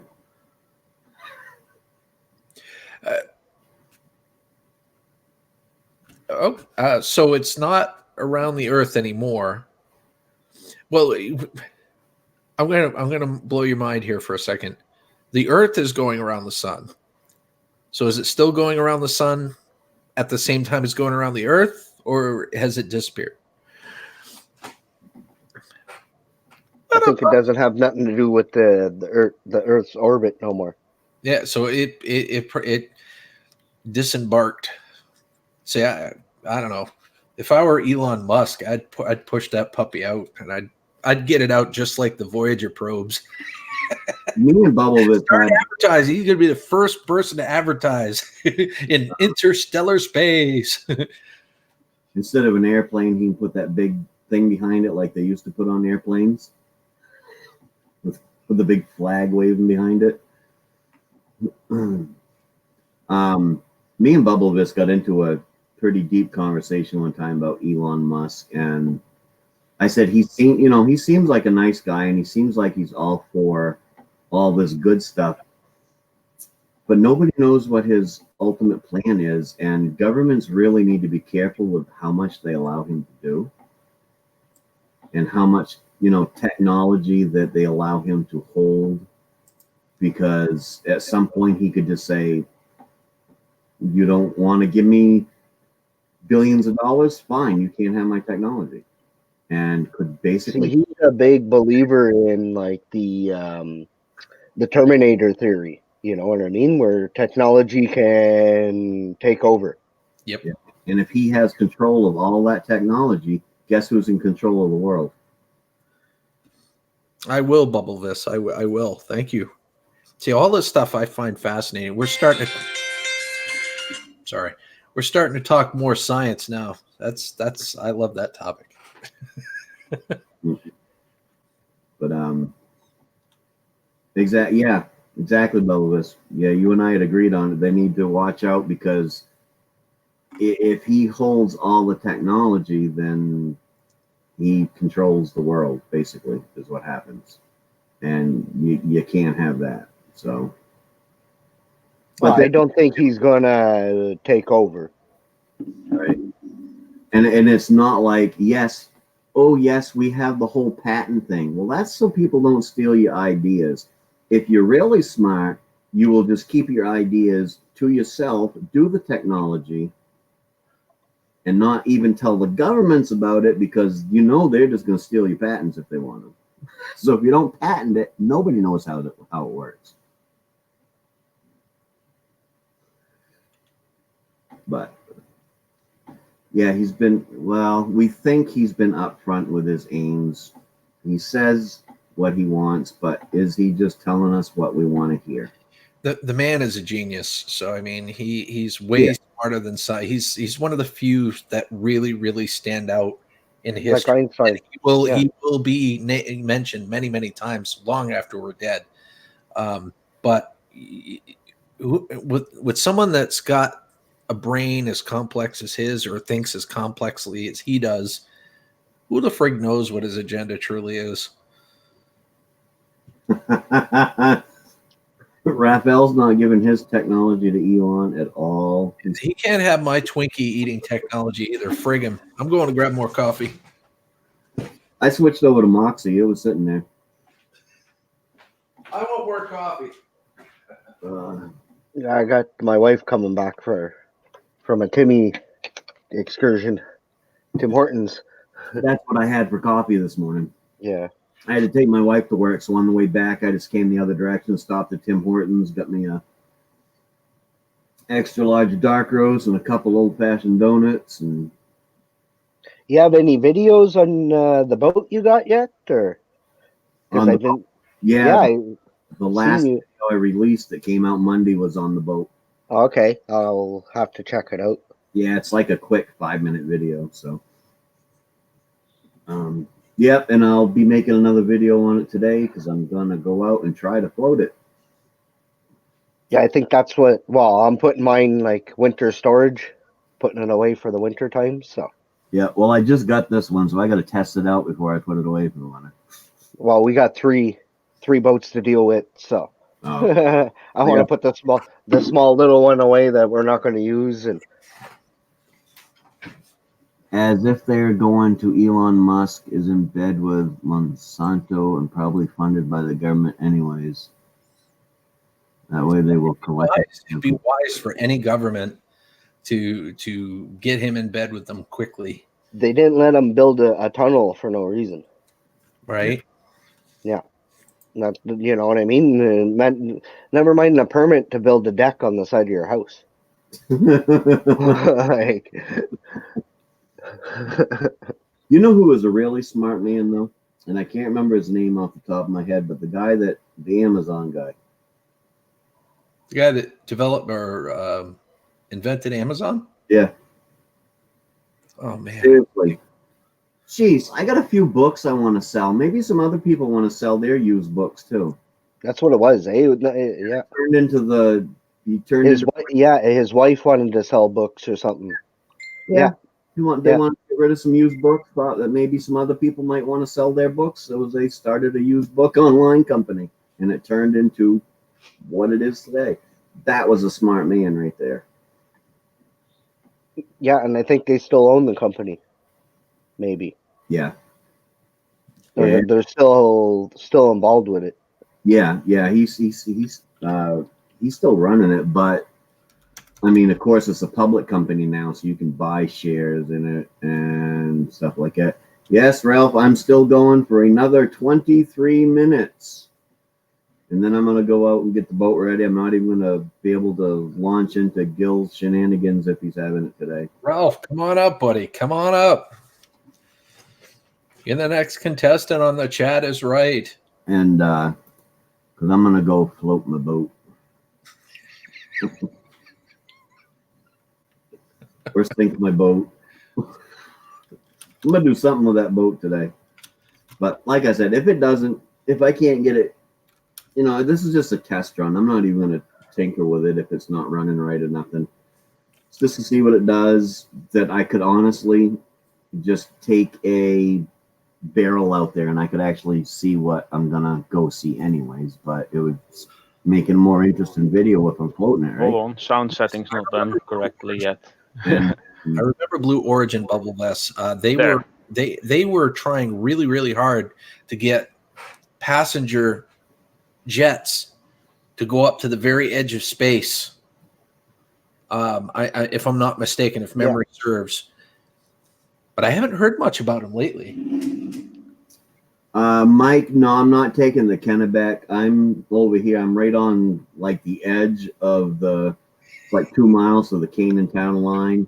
So it's less than like 10 miles for me to get over to Lake George. So I'm gonna take it over there and try it out. Good to see you, Ralph. How you doing, bud? Hello, Gil. Hey, Good news. A new part has been ordered for your project, which is the big copper plate for the background. It's very thin, so I'm going to be sticking that on the wood, and the letters will be coming on there. So it will be copper, aluminium, and brass, like it's supposed to. Wow. Yeah. Oh, yeah. I just need to find a way to fasten all the stuff together, and when it's hanging on the wall and you slam a door somewhere, that it's not going to fall up to pieces, Just Could you drill and tap into it? exactly, that's what I was going to be thinking of. I also got some mail that I need to get out of the box here from a fellow metal casting YouTuber. Where is? Chimo. There we go. And another problem with the Kennebec, Mike, is if for some reason the boat don't run, it's going to be awful hard to paddle back upstream as far as I float down trying to get it running. So if I go over there to Lake George, it's got that little area and the boat will just kind of sit there. So, I might have to do 2 or 3 strokes to get it back instead of. Why don't you just leave it right on the trailer, back it right in, and then try to start the engine without even taking it off the rig first. I'll probably do that first. That way you don't have to, if it doesn't start, you don't even have to take it off the trailer. Yeah, that's more than likely what I'll do first. But even then, I'm probably not able, because Lake George has like this little tiny area where the boat launches, and then you go out through this thing and out into the bigger part of the lake. And I'm probably not even going to go out into the bigger part of the lake because I don't know how it runs, and I don't want to get out there and have to roll my way back. So it's basically, I might put it around right there. I can only try to picture you rowing that 14-foot boat. Row your boat. Oh my gosh. Well, I could see you. That would be hilarious if you were actually on the Penobscot River doing that. Oh, Let's see what's in here. Well, that's why I said, that's why I mean, I get it running, I might take it over to Hinckley and put it in the Kennebec to do some, trout fishing over there and stuff. But yeah, to test it out, there's no way. It's just like when I was talking about, there's no way I'd take it down to Bath to test it out with the motor, because by the time, if something went wrong, by the time I got it going, I'd be clean down to frickin' Popham Beach somewhere. So yeah, I was gonna say don't go where there's current. Right. So yeah, I'm just Lake George. I was gonna do Unity Lake, but Lake George has got the smaller area where it's a little cove right there. I think it'd be much better for it. So. Plus, I didn't register the boat. I didn't register the trailer. I didn't do nothing. So, less chance of getting stopped on my way over there than it is on my way down there. So, Yeah. Now to get this thing open. but more than likely, any cop that stops me, if I tell him, hey, I literally just bought this 2 days ago, just going to stick it in the water and see if it runs, he's going to say, all right. Yeah, they're usually fairly good about that. Unless it's a death trap. Yeah. Never been lucky enough to catch brown trout yet. Tried a few times. Yeah, there's browns and rainbows. There's actually brookies in the Kennebec, too. I've done good on the brook trout. Wow, he's put some effort into packaging it. What you opening up there, Ralph? Something I got from a fellow metal caster. another metal caster was making an upgrade to a tool, casting his own aluminium tool. It's a sand rammer for compacting the sand in the mold. And I said, well, I'll probably be making one as well, but I don't have a 3D printer, so I'll probably carve it out of wood, the pattern. And then the other guy said, the one that sent me this, said, oh, I still have my 3D printed pattern. I'll send you that. Awesome. So Cool. yeah, oh, he's got some extra bits as well. Ah, it still has his logo in it. Yeah, that's cool. So that's basically the thing. You cast this thing out of solid aluminium, and you use the tip to compress the sand in all the corners. And once you have a lot in there, you take the other side and you stamp it flat. That's basically a sand rammer. So Very cool. yeah, and it still has some of the talcum powder on it and his logo. So might have to like shave that off and or leave it on, maybe. You never know. So it's a 2-part mold, and you can easily use that to make one half and then ram that up, make the other half. And he even added some other parts, which I'm not really sure what this is for. I'm gonna have to ask him. I think this might be a comb for combing the yeah. sand off. Yeah. Yeah. Huh. So yeah, he's been good to me. So gonna pretend that I didn't take this out of the box yet and film a unboxing video of it, and I'm gonna make a video about me casting this thing. So yeah, it was bigger than I thought. I thought it was smaller, but this would be handy because I kept using a hammer basically. You know, a simple bench hammer that has the point on one side and the flat bit on the other side. It's slightly less handy. But yeah, this seems like it should work. So, a new casting project for the future. So Ralph, did you see I mentioned you in that boat video? I haven't seen it yet. I'm sorry. I really need to check if I have your bell rung, but I'm not really sure. It ain't a big shout out. It's just, Power of the bell. I got Well, a bunch of yeah, the power of the bell, indeed. I know Mike mentioned me really quick in one of his videos, and I just commented on the video. I heard that because he was being silly. Let's see. There we go.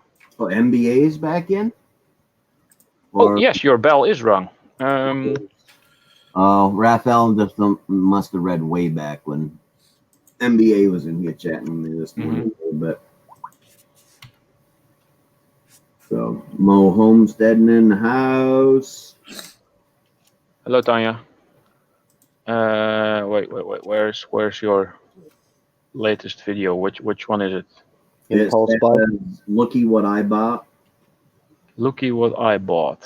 Behind the channels, coffee chip, Maine-iac uploads. Is it in there? It should be in Maine-iac uploads. Oh crap! I clicked on something. Right.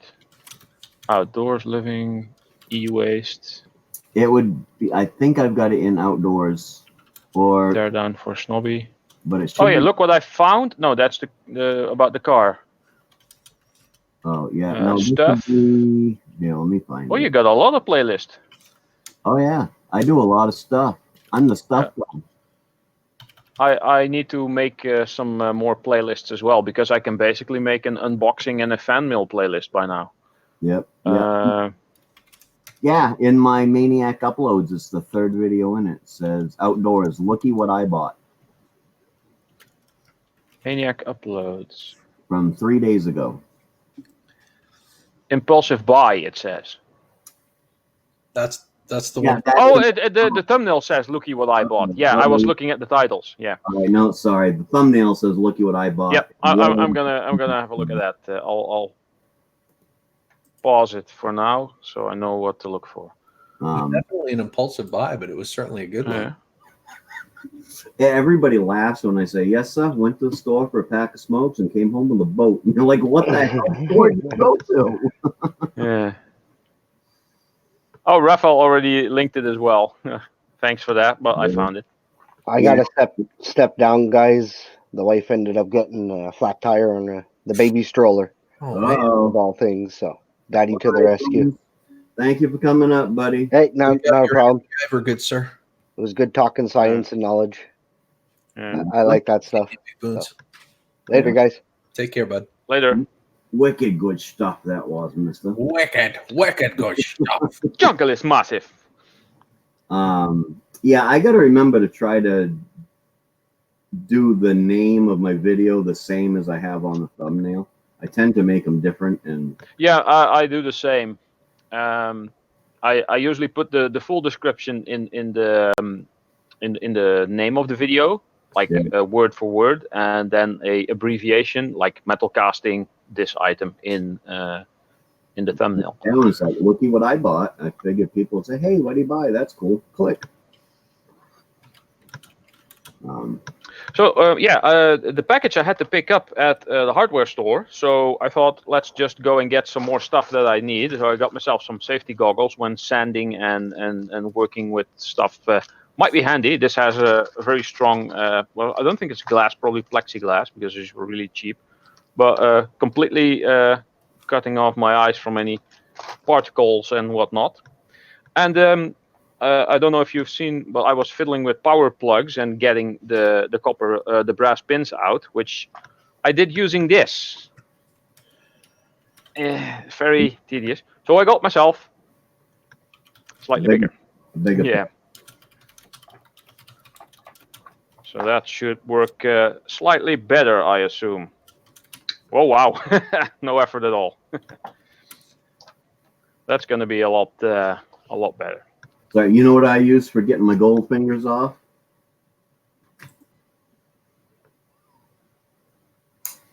Scissors. That works. Basically, a big pair of. They're actually made from metal, but I always use them for vinyl. Plate cutters, yeah.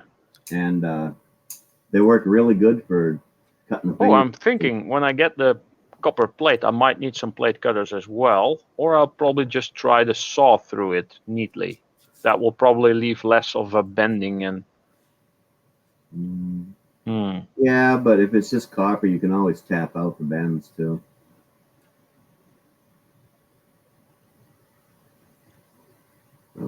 Full face cover. Well, I also have a mask already, Raphael, and if I then add the goggles, then that should be fine.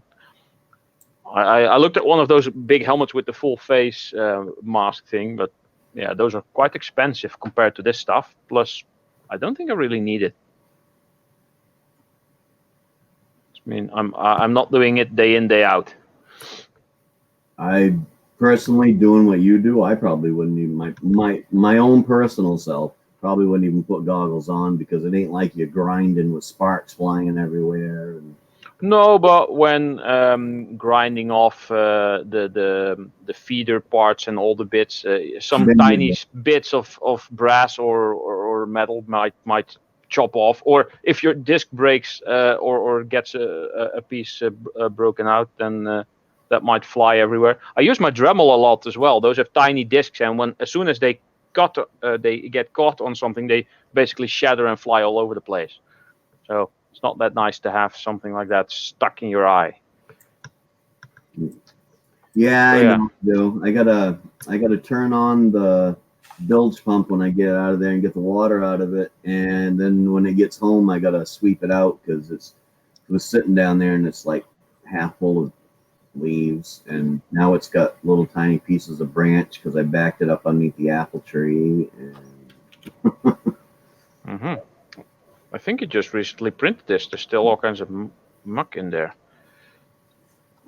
I'm gonna have to check his videos because to see how he uses this. I remember seeing it. He started doing the metal casting just about when I did, and he's already way ahead of me. Yeah, it kind of looks like a little screet. Yeah, I think it is something like that. Same thing you do when you're running the board across the top of it. You know, slide Yeah. back and forth. Like, Yeah. I'm not really sure if I'm going to be using this because I have the board that's just completely straight and flat and smooth. It's hardwood, so it doesn't wear and tear that much. And this might not be strong enough. We'll see.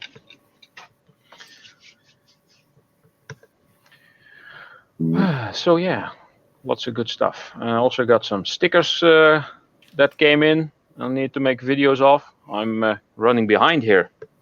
I was gonna order stickers this week, but stickers, boat,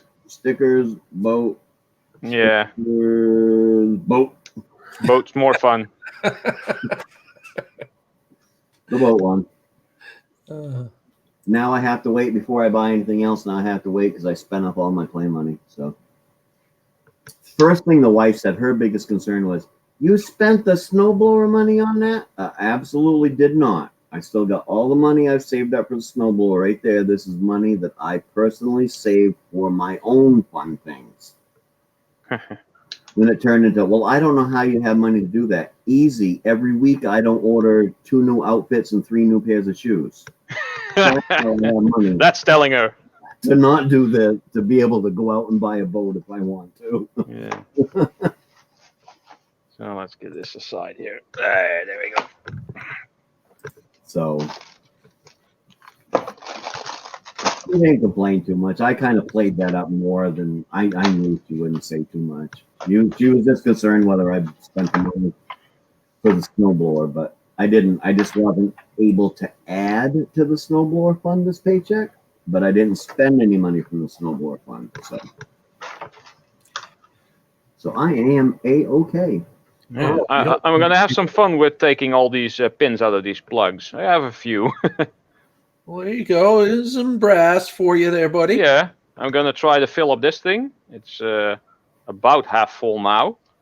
And when completely full, I'll just put the whole thing in the crucible. Just like that. And just melt the whole thing into a couple of ingots. And then I'm going to stamp them power plug pin ingots. Sweet. Polish them up, maybe. I don't know. Earl, if you know anybody that would like to have a motorcycle, a Heritage Softail Classic, let me know. Oh, you're killing me, dude. If you want an impulse buy, there's one for you right there. It's a beautiful bike. You saw it. I would definitely not be able to just tell her, that hey, you shouldn't buy shoes because, I don't want to part with it, but I've just got too much coming on my plate to. That's what she said.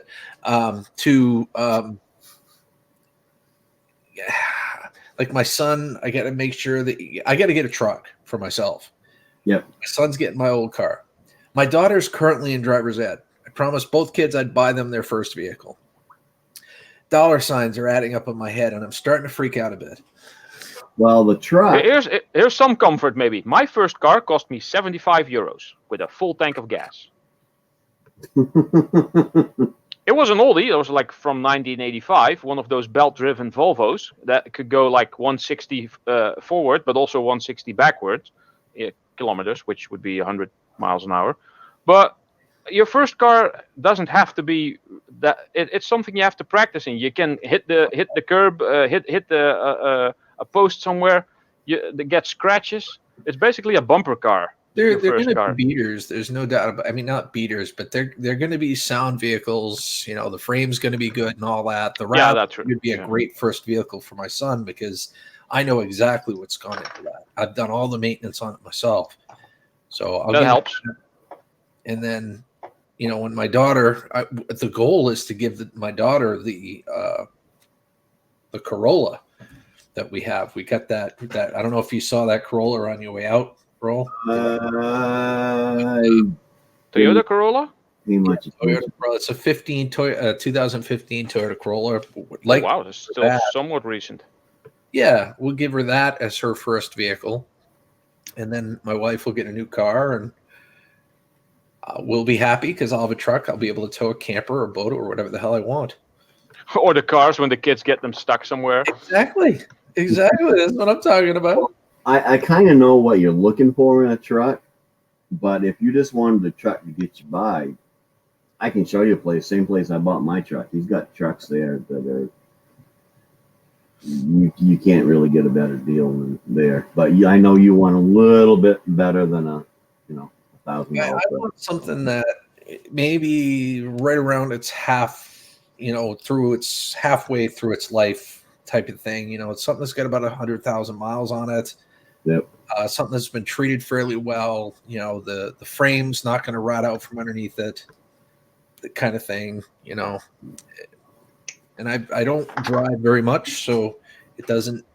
You know what I mean? So a used vehicle like that to me is going to last just as long as a new vehicle, and I'll pay a fraction of the cost. Yeah. Yeah. Whereas I'm in the kick of, hey, if I can get a truck for $1,000 and it lasts me a year, I'm ahead of the game. So, Yeah. There was one. I was looking at Craigslist the other day, and there was a Ford F-150. It was a 2006 or 2007, but everything was perfect in it except the frame. The frame was kind of rotted out. So I started looking into frames, and for a frame for an F-150, it's like $1,100 on the high end to get the complete frame. So I'm thinking maybe another $1,000 to put it in. yeah. The guy wanted $1,000 for it because the frame's all shot to hell. Then just get another car for that money, I think. Was that? Just get another car for that money. I mean, you can probably find something in one piece for that money. Well, yes, but not a truck, not something that's. A truck? No, probably not. No. I want a truck. I need something that's going to haul a camper or a boat or a trailer chock full of scrap. Yes, specifically for the scrap. That's why I drive a station wagon and I'm single. But again, you got to look at the point. If the frame is all rusted up, what has it done to the cab mounts? The cabin's actually the cabinet, the inside, the cab and everything looks good. I mean, I would have to physically go and check out the outer body to see if there's any rust. But all If the frame's rusted, that's the first thing you want to check for. Well, any truck has to, one of the first things you want to check for is cab mounts, because those suckers run out. Yeah, you're absolutely. See, my father's an auto body mechanic, so I grew up with that. He's always looking out for that kind of stuff, and he's constantly. He's one of those meticulous people that oh, geez, that doesn't look quite right. It might last me another 5 years, but I'm fixing it now, kind of thing. Yeah. Well, that was another reason I jumped on this boat, because not only was it a good deal, but I have a cousin that is a certified boat and snowmobile mechanic. There you go. That's a good expression. You jumped on this boat. Yep. Earl's being funny today, or punny today. Where does that actually come from? Pun. I don't know. Why is it called a pun? Don't know. I couldn't tell you. Is it like saying fun using ph, like Phillips? I think somebody just had a list. Might be, yeah, or like Ralph. No, a pun is. Definition of a pun is a short joke, isn't it? Yeah, it's a word joke. But why is it called a pun? I don't know. I thought it was like a weird typo for fun, or something. I don't know. Why is a tomato called a tomato? Yeah, true. That's a really weird word. Why do some people call it tomato? Exactly. Tomato, potato, same. What the hell is an orange? It's the only word like it in the world. It can only mean two things: a fruit or a color. Or a telecom company. But does that still exist? Orange? I've never heard of it. It's probably a European one then. I think you're thinking of another fruit. Maybe apple. I don't know. This words. Where the hell did words come from? I don't know. Short for punctum. Oh, it's a Latin word. Is a Latin word. See, ask Bubblevis. Bubblevis is just a vast of knowledge. Yeah, he's probably got a Google page and Wikipedia open everywhere. He keeps correcting everything I say or adding to it.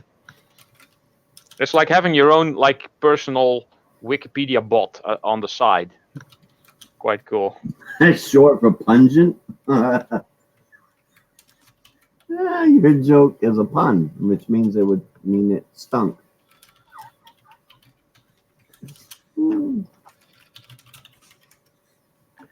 Sometimes wonder about stuff like that, but that's maybe because it's not my native language. Well, you have every right to be. Even people that it is their native language kind of question some of the verbiage. Yeah, I guess. Oh, it is. Yeah, I mean, it's like why do you spell phone with a PH? Yeah, exactly that. Yeah, phone. You know, It's probably like who in the old. hell come up with silent letters, and what the hell was their reasoning behind it? It's like old English, I guess. Yeah, but even them, they had to come up with the words. What is the point in the reasoning behind silent letters?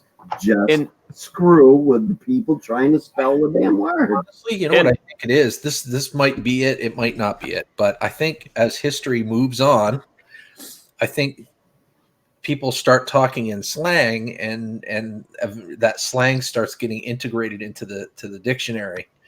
Yeah, and I guess more and more, and before you know it, there's some words in there you're like, WTF? What the hell is that? Yeah, exactly. It's buddy, I'll bring you up, but I'm getting right off here in just about 2 minutes. I was just Did you show Angel a cigarette? Oh no, I'll do it. I'll do it. So he's got some time there, buddy. The dreaded cigarette. The cigarette. Then I gotta find it's just that I got up about 10 minutes ago, and I had to get myself some coffee made and drink. So and I saw that you were live, but I did not know that you were about to end it here in 2 minutes or so. Yeah, I'm getting done a little bit early today. I got some stuff I really got to get done, and it's really affecting me because I know I'm going to be over there. Well, Gil Skills is live, but in an hour. I'm guessing he'll be doing his lunchtime shenanigans stream here in about an hour. Yep. Yeah, and I chose this time because I have to meet my boss at work at noon to do that for her, so that's why I chose that time. Otherwise, I'd have waited until like 12:30, 1 o'clock before I took the boat over. But there's no point in making 2 trips over and back. So,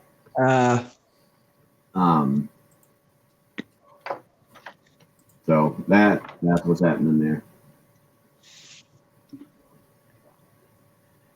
There we go to too long of a break. All right, Mo. See you later, dear. Thank you for coming in, stopping in, saying hi. Always appreciated. Hey, Mo. Bye, Mo. Her name is Tanya, but Tanya. Oh. Is it Tanya or Tanya? Tanya. Tanya. All right, now I'm confused. Or as Mike calls her, eye candy. I call her Mo. And Mo. That's what most people call her. Yeah. I call her Mo, and Mo stands for Gesundheit. But it looks like her name is Tina because Bubble Elvis says bye, Tina. Nope, that's Tina. Tina McKenzie. Tina McKenzie. One of my viewers from Scotland. Scotland, yes.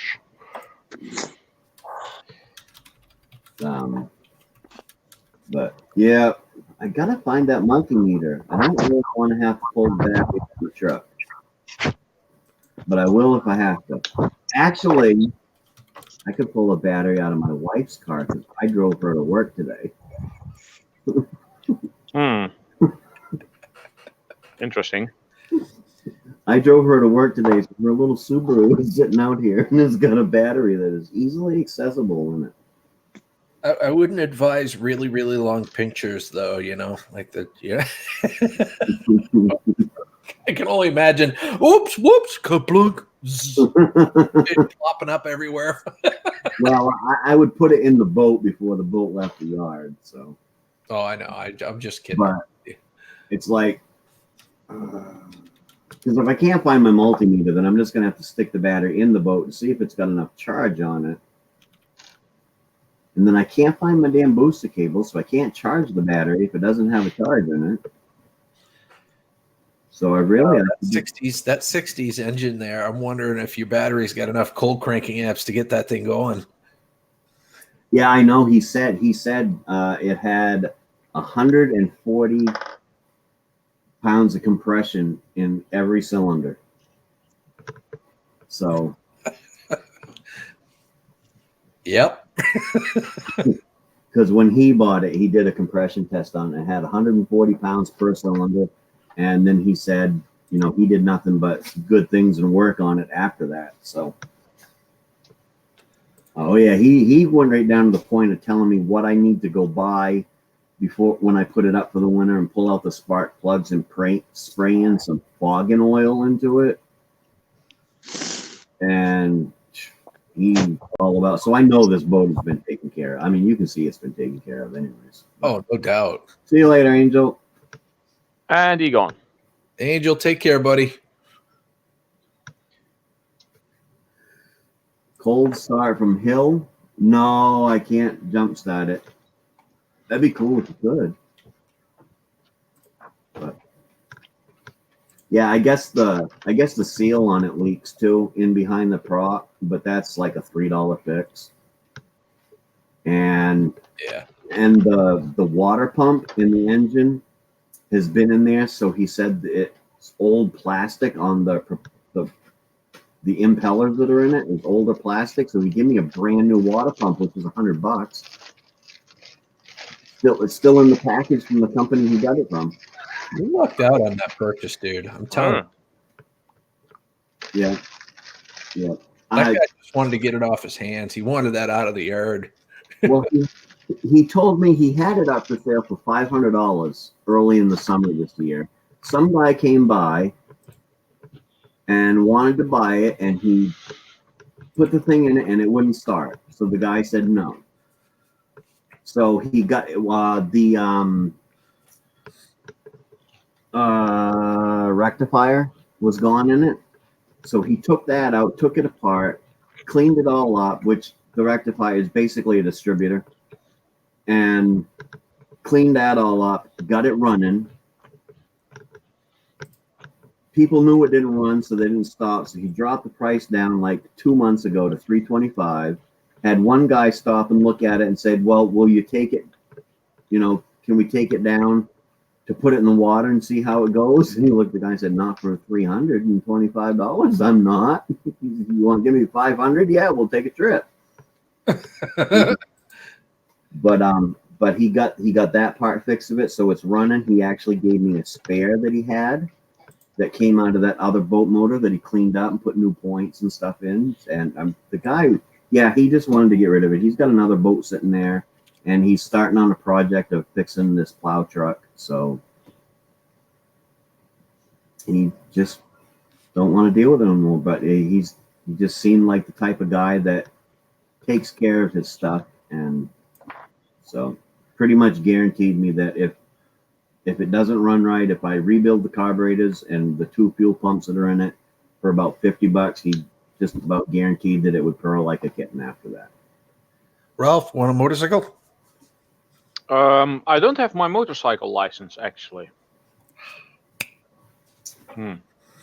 However, I am going to be making a hell of a lot more money than my previous job. So after about a year, if that thing I'm making for you is still not done, it will be handier for me to just come over and hand it over to you instead of sending it with a post. And maybe I can then have a look at the motorcycle. Oh, wow. You got a place to stay, man. You swing on over here from that far. Heck yeah. Shack up. Yeah. You need a little money on the hotel part of it. I'm thinking because if I am going to be making that much more money, and if I be able to save a lot of it, I've been thinking of going over there and doing a trip along a few YouTubers. And I'm getting a call. Great, hold on. Yeah, no, I'd love to own a bike, but I don't have that much money sitting around that I can just. Woo. Yeah, with everything that's on it, you know, and it's only got like 50. It's got a little less than 15,000 miles on it. I'm asking 9 for it. Really? That's I don't actually think a pretty good deal. Yeah, it's not a bad deal. They wanted to give me like I was going to trade it in for a 4-wheeler, and they wanted to give me 7 for it. I'm like, no, that's a little too on the low end for me. Yeah. I'm thinking 9 is too low, honestly. But the problem, though, Earl, is that if you look at all the bikes that are for sale, they're not selling. You know, and Well, people not this time of year. They're not going to sell. My father traded in his because he finally got sick and tired of not getting any nibbles, and he had a 2015 Fat Boy, and he sold it. They gave him $7,000 for that as a trade in. My jaw dropped to the ground, and my tongue rolled out because I couldn't believe he let it go for that. Yeah, that's nuts. Yeah, 2015.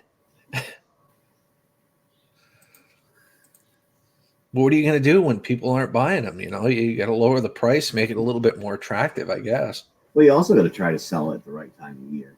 Well, that too. I mean, I've been throwing out little nibbles here and there for people. I haven't really full blown. About May, people are going to start saying, "Oh, geez, it's warming up. I really want a bike." And if you keep your price while everybody else is raising, because everybody says, you know, the prices go up and down, but if you keep your price at what you want when everybody else is raising their prices on their motorcycle, you're more apt to get a bite on it than. Yeah, I mean, I don't think I would post it for any more than 9. I mean, it's a great deal and it runs really well. There's nothing wrong with the bike at all. Yeah. I've taken there's a little layer of dust on it right now because I haven't had it out, but I've taken very meticulously good care of the thing. Yeah. All right, folks, I have got to get going. I'm 15 minutes late from doing what I got to do, so I got to be All right. 45 minutes. So you're doing lunchtime shenanigans, folks. Head on over there at noon when he's ready, and 45 minutes. Be there or be a Twinkie butt. Be there or be a Twinkie butt. Well, this is my cat, so most of the people are Twinkie butts, anyways. Well, then be a double-ended Twinkie butt. Yeah, you guys all have a good day. I'll be around somewhere later this afternoon, this evening on YouTube. I am sure. So you all have a good day, and I will see you on the next one. Thanks for having us on. See you all later. I'm going to watch your video, Maine-iac.